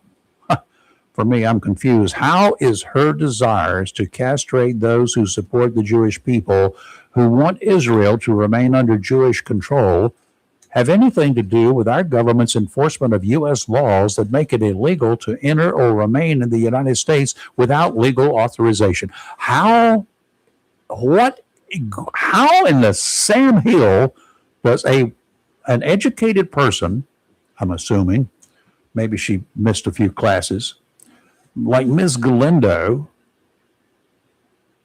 how can she make that kind of a comparison? How can she bring this up? What is wrong with her? Now, is the internal conflict in the United States a sign of a teenager phase? Charlie just brought up to you about the two teenagers in that San Diego, was it? Right. Who killed 3 people Yes. at a Islamic center. On a crowded beach in Rhode Island. That's the smallest state in the United States. I would imagine that a gathering of a dozen people could be referred to as a crowded beach, but I'm not sure. But on this beach yesterday, 3 people were stabbed where hundreds of teenagers had gathered. First of all, wasn't yesterday a school day? Yeah. The victims were treated at a hospital for, thank God, relatively minor wounds. Police responded, but had a tough time trying to investigate because those on the beach had taken flight. Everybody scooted when, the fight broke out. But police also had another problem along the Narragansett town beach because skirmishes kept breaking out as the beach enthusiasts were trying to leave all at the same time. It was kind of like a riot, you know. No one has been arrested, and police say they have descriptions of the assailant or possibly assailants, but they have no names. No one has been arrested. Nobody knows anything. That is such a crock in a crowd of people when nobody knows anything. Yeah. Yeah. I don't know. And I see it. Here comes the tagline to the story. The investigation continues. Meanwhile, back at the ranch, the beach incident came amid a wave of teen violence across the country. Over the weekend, teenagers in Washington, D.C., our nation's capital, in this 250th anniversary of the celebration of our birth, got into a chaotic brawl inside a Chipotle restaurant. Teenagers got into a fight inside a Chipotle restaurant. About 8 teens could be seen throwing punches and hurling restaurant furniture at one another as innocent bystanders huddled for safety in a corner of the establishment. Seems the thugs were wearing uniforms, sort of. All were dressed head to toe in black, with some wearing hoods and masks.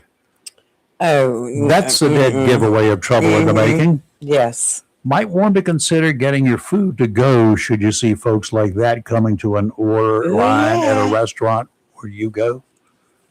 What's wrong with what's going on? Yes. Okay, so They come in, I go out. let's just say you've taken leave of your senses completely. You've lost every faculty that you've ever had.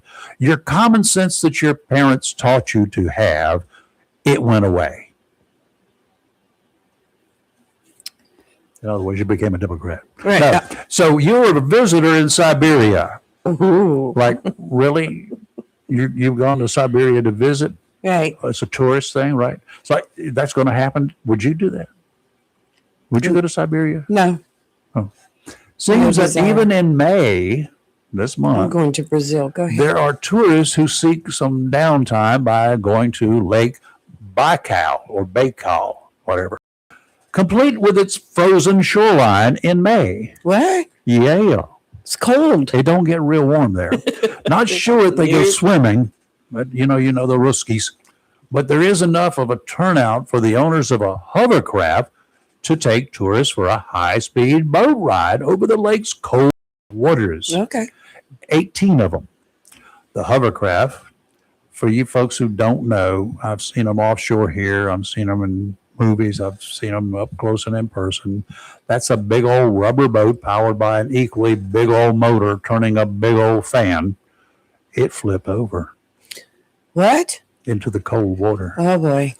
Tourists were thrown into those waters. You would surmise that they might be wearing warm, heavy clothing, right? That's what you would wear when it's cold outside, which, by the way, becomes very wet and an anchor, and, that drags you down. As of yesterday, some bodies have been recovered. 3. That's crazy. The other 13, 5 of them. The other 13 people, including one, were rescued. 13 people rescued, 5 died. The group had been traveling as part of a guided tour near the lake, the world's deepest freshwater lake and one of Siberia's most popular tourist destinations. This, according to Russia's Ministry of Emergency Situations. Yeah, Russia actually has such a department. Must be similar to our Department of Homeland Security, but theirs is called Ministry of Emergency Situations. What's in her name? You bring up the boat, you bring up the boat flipping, etc. It made me Don't think forget Jaws. of It made me think about the selling hookers, which is the man and woman, last name Hooker, who allegedly she bounced off their dinghy that was leaving their restaurant, crossing over to their yacht in the Bahamas. Well, I've been following this case every day. Things are really starting to get kind of crazy. Found her? No, they have not found her. Hasn't filed for insurance yet. No, listen. after he was released from detainment, and they let him go. The very next day, after touting about how I'm going to stay here until we find her, very next day he flew back to the United States. With his girlfriend. No, he didn't have a girlfriend. Yeah. Or not that we know of yet. That'll be next, I'm sure. But he said he had to go see his mother, whose health is bad. Well, nobody has seen or heard from him since. The yacht was still in the Bahamas. Mm-hmm. But just last week, he had hired a captain and another crew member to go get the yacht and bring it back to the United States. Well, they left Bahama and were getting close to the United States, and guess who intercepted it? The Coast Guard? The United States Coast Guard, because they are conducting an investigation on this whole thing, because there's a whole bunch of stuff, and I don't want to get into it all because it'll take all morning, that are now showing to be contradictory in relation to what he said. Mm-hmm. So the Coast Guard has confiscated the boat, is sitting right there in Florida, crime scene tape all around it at Coast Guard dock. They've taken a lot of stuff off the yacht, and I really feel like it will be not much longer before you're going to see charges. For what? For killing his wife. You're going to have more than that. Well, Rayford, if they're going to charge him, they will have evidence, I'm sure. Besides, it's the U.S. Coast Guard. You can charge them. Well, the Coast Guard won't charge him with killing her, but they're doing the investigation right now, and there's evidence coming out that's very contradictory towards everything. Is contradictory to the story. What his claim is, because he shut up, he got smart, he got a lawyer. Well, nobody's seen him since he came back to the United States. Got some sad news for some of you folks out there, you beer drinkers. Oh gosh, I'm not one of them. I have like 2 beers a year, but go ahead with it. You won't be able to drink this one anymore. Oh, am I not old enough now? No. It's kind of old beer. Schlitz Premium, a beer brand that traces its roots to Milwaukee in the 1840s and was once among the largest breweries in the country, is being put on hiatus. Parent company Pabst Blue Ribbon Brewing Company confirmed Friday, after a Wisconsin brewing company announced it would brew the brand's final batch later this month. Well, there you go. Unfortunately, they say, we have seen continued increases in our costs to store and ship certain products and have had to make the tough choice to place Schlitz Premium on hiatus. Oh my. Any brand or packaging configuration that is put on hiatus is still a cherished part of our history and hopefully our future, they say. We continually look for opportunities to bring back beloved brands, and customer feedback is important in shaping those discussions. So if you have a desire, brand continues and beer, you need to reach out to these people. It's 7 years old. There's a lot of people still drink that stuff too. Whenever I was working at venue and there was beer, and people were asking. I cannot believe how many people were asking for a PBR. Yeah. I mean, that's past the ribbon, right? And Schlitz. I mean, it was just. I was like, wow. Maybe it's because it's cheaper. August Krug or August Krug, depends on how you want to do it, opened a tavern brewery in Milwaukee back in the year 1849. Wow. Joseph. It's spam. Joseph Schlitz took over the business after Marion Krug's widow and helped transform it into one of the world's largest beer brands. Schlitz rose to prominence after the Great Chicago Fire in 1871, when the brewery shipped beer to Chicago as residents struggled to access clean drinking water. Instead of drinking water, they got beer. Wherever, That's probably spam. You should answer. It's too late now. It's a 336 number. I don't know who we it is. could have played with it. Yeah, I don't have the time. Well, go ahead. You finish your story, because I've got something controversial I want to talk to you about. It's cool if indeed this is really something that, I mean, it is kind of like Old Glory or whatever, right? To a certain extent, is part of our history. I agree. It'd be kind of like Levi Strauss. Charlie, call it again. But before, can we talk about something else before? Charlie, call back in a few minutes. Go back and call Because I want to ask you about this. Ask me. This controversial story involving a high school track team. I sent you the story yesterday. I couldn't make heads or tails out of it. Okay. Yeah, I had to do research also in order, but somebody sent it to me, and it concerns Mallard Creek High School, the Mallard Creek High School Mavericks in North Carolina. I believe it was Charlotte. Anyway, a U.S. high school state champion track star, and I hope Chris Miller, you're listening, got his team disqualified over a hand gesture. A Charlotte High School track and field Was team. that at the end of the? That was at the end of the run. I looked at it. I was thinking maybe Yes. this is something about whatever, but it didn't look like Well, anything to me. I had to check further because I didn't understand it either. But the high school track and field team was set to win the state championship in the boys 4x400 relay. Nyan Brown, who was the running anchor for the Mallard Creek High School Mavericks, crossed the finish line first. However, he and his team were promptly disqualified, losing the state championship. And it says Brown was caught doing a hand gesture before he crossed the finish line. What kind of hand gesture? All right, I'll tell you that in a minute. Any kind of gestures or celebrations prior to the finish line are outlawed. Mallard Creek was stripped of the win and dropped to second overall in the meet. Now, earlier in the track meet, they had already been warned by the officials. They had received a warning for taunting.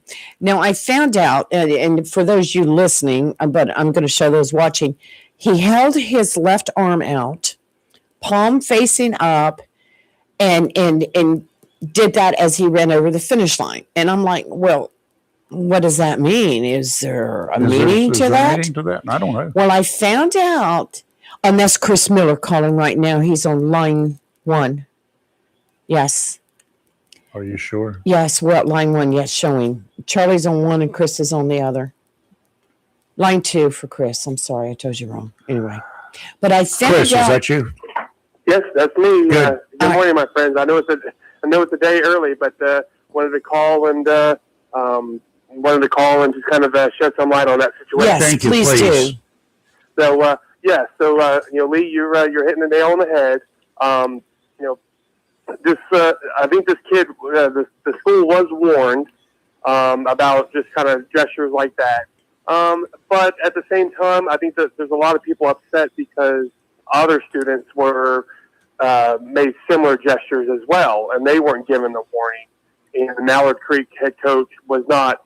You have to make it official and talk to the coach, and the coach wasn't aware. So you really don't make that warning official. So there's a lot of the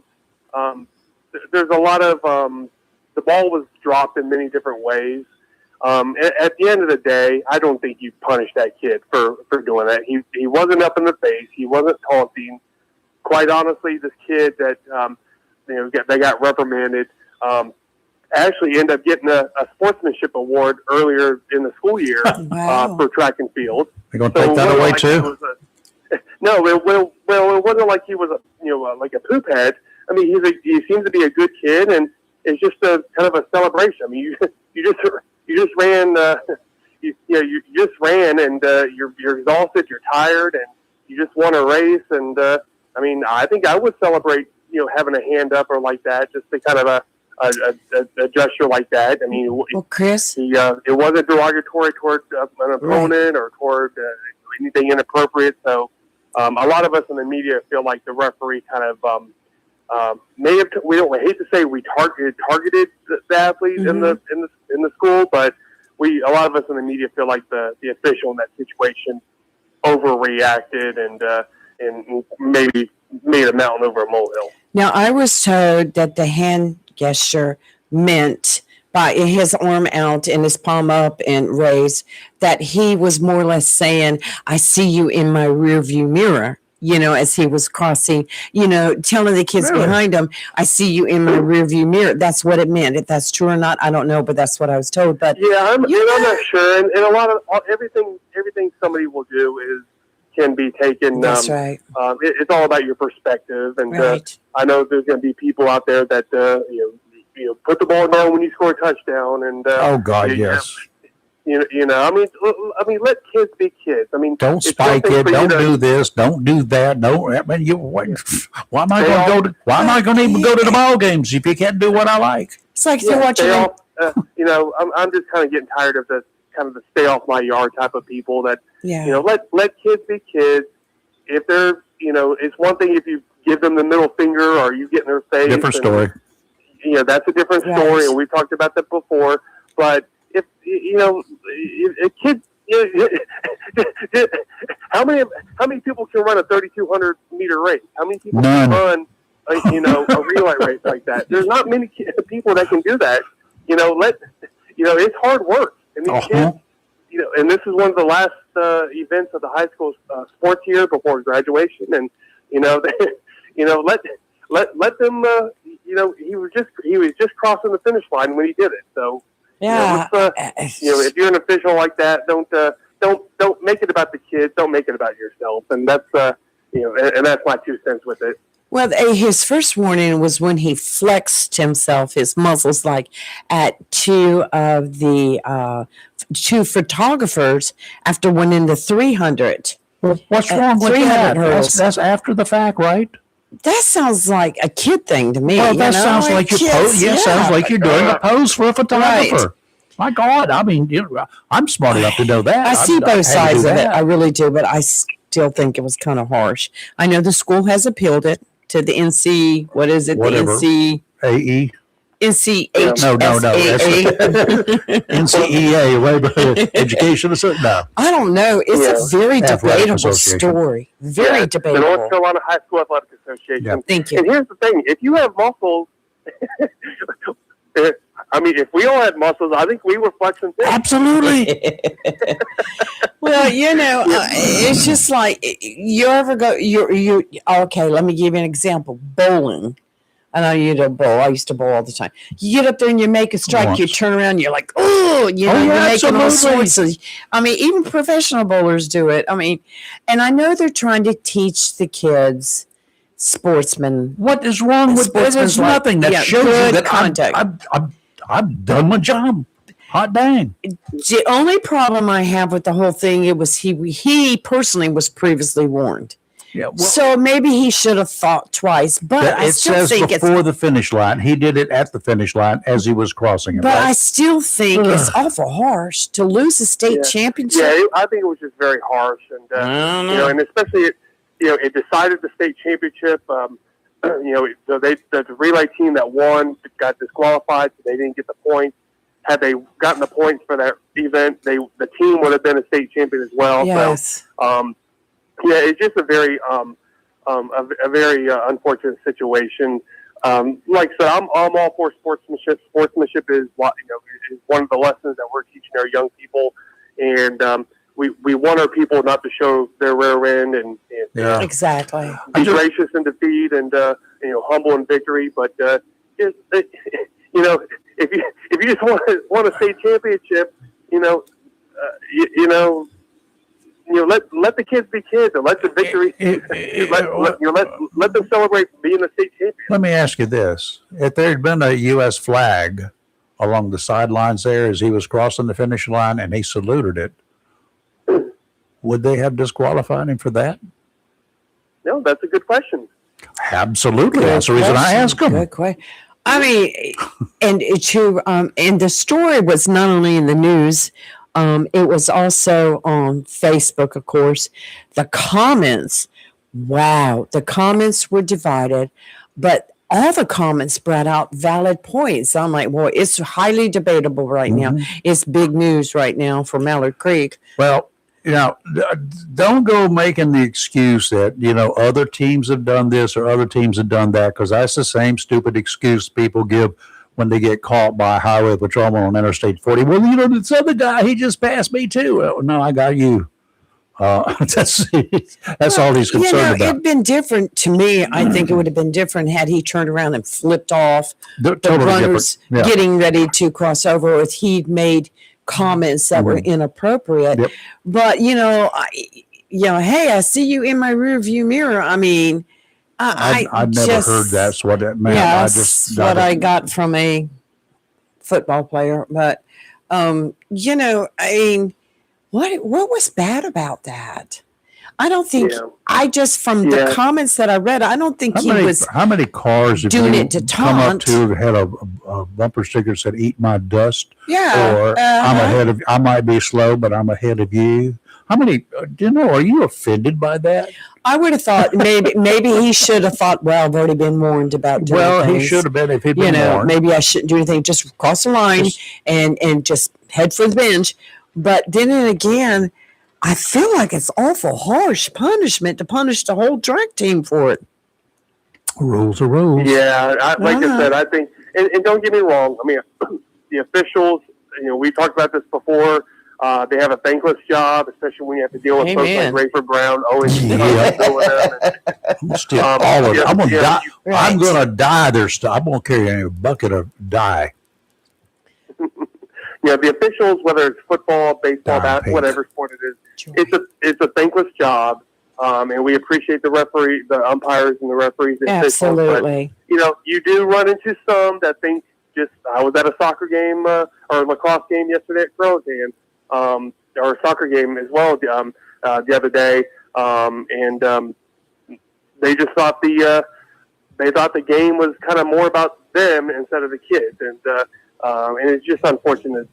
Just use common sense and just use common sense and let the kids play. Just use common sense. That would be. Should we, Chris? And I understand completely, and I agree with you 100%. But when someone let's take high school football, when some of those players make that one winning touchdown, and they do a little dance in the end zone, should they be punished for that? Should they be told, no, you can't do that? Well, I think you don't want to cross the line. Right. If somebody scores a touchdown and goes to one knee. The thank God for scoring it, for their blessings. I think that's wonderful. That's perfectly okay. I think if it's if you score a touchdown and you quickly run to a fan, to a high five real quick, and then come back to the sideline, I think that's okay. But when you start doing like the shuffles and you spike the ball in the high school level, and you get in somebody's face, or you do a choreograph, get on your choreographed dance, and it takes several minute or so, then I think that's crossing the line. But if it's quickly a couple seconds, and it's not a gang gesture or a inappropriate hand gesture or anything like that, then I think that's okay. They can still do high fives of each other after scoring, right? Mm-hmm. Football field. I see it all the time. There's no issue with that, right? When players are doing that with each other. I see them shaking hands. I see them doing high fives when they score a touchdown. Or the chest bumps. Yeah, the chest bump. Yeah. Right. So there's no problem with that, right? I can understand what Chris is saying there. Somewhere they have to draw the line. So by excluding all of it. I mean, draw the line, like I said. You don't want to, like in the high school game, a high school player spiking the ball. No. That's and you don't want them, doing the Texas two-step in the end zone and wasting people's time. Nobody wants to see that. Funny though. What's wrong with Texas? It's funny though. Okay. But we'll talk about it more tomorrow. Yeah, yes, we will. I'm so glad that you called in about it, because what a crazy story. Yeah, it is. Thank you. It's so two-sided. Bye. It's Joy. I mean, rules are rules. Rules be rules. But Joy. Good. Hey, How Joy. y'all doing? fine. How are How are you? you? I'm hanging in there. That's good. I watched that. I'm not even going to talk about the meeting last night, Lee, because Shoo, I didn't go Joy. there. I I tell was you. stupid. Watch that whole stupid thing, and Mike Yanero, he was really the most sensible. Well, I shouldn't say that. His suggestion, I think, is what they should do. But anyways, we're becoming a minority. We really are. I mean, through the years, we will eventually be the minority. That's just my prediction. Who's we? I'm concerned. White people. White people are going to end up being, yes, sir. Wow. But I don't even want to go about that meeting. A lot of it, I think it's racist. I don't want to talk about it because it upsets me, and I don't want to get in trouble and get sued because everybody likes to sue. It seems like. But anyways, I want to talk about that athlete real quick. Yes. Let's just say he was brought up in a Christian home environment, and he was giving God praise. He's independent. You can go there, and he was tired, and he couldn't get his hand all the way up. I mean, there's so many different scenarios. Let's just say that's what he was doing. He was thanking God and giving him praise, and that was while the hand went up. You know, I thought the same thing until I learned that he had already been warned. I looked at it several times and trying to figure out why to Sam Hill you sent me that. So that's the reason I kept looking down further, and I found something good. Yes. Yeah, I looked at it all different ways like y'all did. And I still didn't know what it was about until you told me this morning. I see both sides of it. I do. Yeah, but, like Chris was saying, I mean, when you, after you run that long, I mean, and done what you've done in this state championship, and then this happens, I think that's a little, too much. The kids put forth their effort in the school year. I mean, give them a break. I don't know. I've seen it. You see it, like you said, all games. I mean, like basketball games, football games, football, wherever. They're going to do whatever. Even on the field, they're going to be bumping or whatever. That not outside the sports, the field at soccer or football. They're going to bump on that field. Right. I think that, like Chris said, I think that we need to let kids be kids. What would have happened if he turned around and as the second place guy came across the finish line, he shook the man's hands? Yeah. Well, there's so many ways you can go with this whole story. So many. Maybe that's what he was doing, was reaching out to turn around so he could do that. I mean, I don't know. But what would happen if he did something like that? I mean, I'm trying to figure out what's wrong with this gesture. So either warned or not warned. You in my rearview mirror. I had a broken arm when I first planned, so I think, no, that's his shirt. And then I'm looking at his hand. He didn't have his middle finger up. No, right. I don't know. And then I went, well, maybe he was raised in a Christian family and he was praises. Think it's harsh. And maybe he was being a smart child. I mean, I don't know, but he was a kid. I think it was stupid. I think it was a bad call on the ref. I know he was warned. I know all of them were warned, but let's just say other people did stuff that we didn't catch. We catch the first person at the line, but we didn't catch the other ones running in the lines. We don't know what they were doing. We picked that one kid because he won. You know what I'm saying? Pretty much. Like on the basketball court, they're talking junk, or on football to each other back and forth. I know the parents are worse than the players. No, that's in Little League. And you don't hear what they're saying, and then you wonder why your kid's getting upset. Well, they're beating them down or saying this, that, and the other to them to get them frustrated. We don't know. I don't know if we'll ever know, but I think it was a bad call, personally. Okay, Joy. Thank you, Joy. That was all. I appreciate it. Thank you. Take care. So y'all have a good one. You too. I'll talk to you about that. I didn't talk to you about that meeting sometime. Call me anytime. No, I'm not going to push it. No, I'm not going to. No, you can call me later. You can call me. You'll record it. That's all right. We'll play it the next time. I would never do that. That's what you do. No, I have to look out for I always listen to what you say. No, you do. Yes, I appreciate that, but I don't want to. What Joy and Lee talk about stays with Joy and Lee. A bull. It does. Thank you. No. Lee, that's my middle name, Lee. Oh, really? Lee. Is it L-E-E?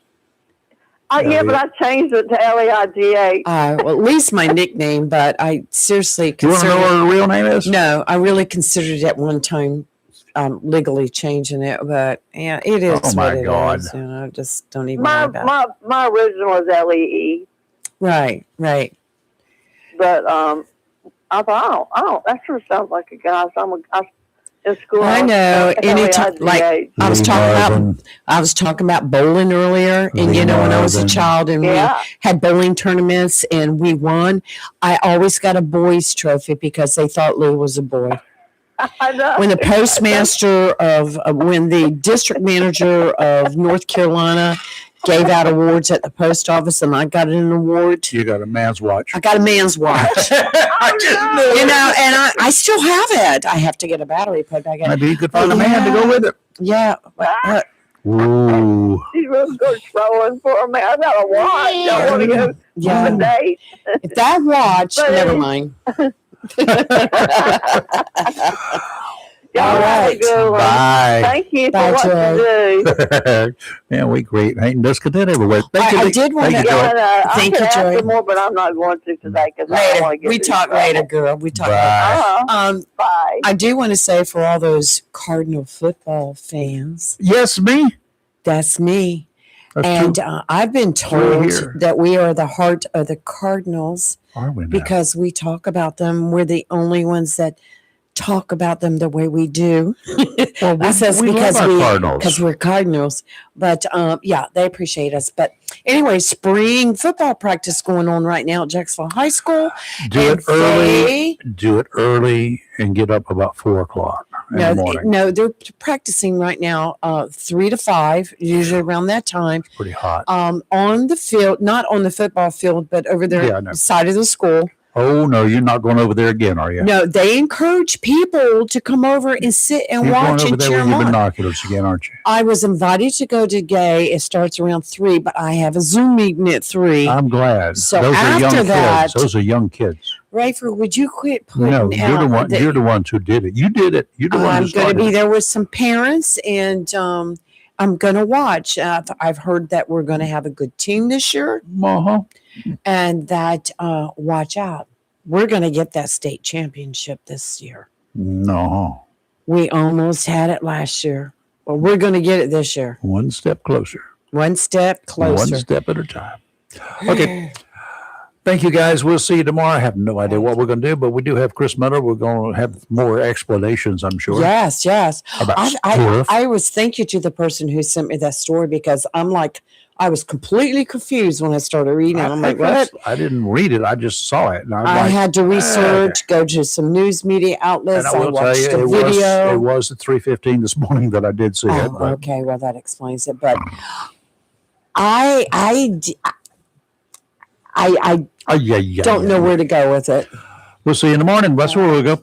Have a Right. great rest of your day. Try to stay cool. It's going to be Right. warm on the rather warm side. Mid-80s, yeah. Yeah, mid-80s, or if you're in a car, it's going to be hotter. Don't leave your dang children or your pets in your car to even run inside for nothing. You know, It's I know. illegal, number one. Right. Number two, it's illegal. Number one, it's dangerous because you could get held up in there and you got a kid and a pet in your car, or one or both. Right. No. Right. There's something before we go. I know we're late leaving, but And police just will did- break your windows, by the way. yeah, I just want to make a call out to anybody who's been traveling Highway 258 going into Kinston. Last night, coming back from Wilson, when I hit 258, right there at 258 and 70, and I turned onto 258, you know, the first like half a mile is 45 miles an hour, and then it increases to 55. And I have one of those things in my truck that reads the signs and it tells you, it reads signals and stuff. It tells you what the speed limit is. You can't go by that 100% because it could be wrong. Well, they change it. But right. You have to update Like yes, I know. It updates itself. But I think what I'm trying to say is when I got to the area where it goes 55, I just started going 55.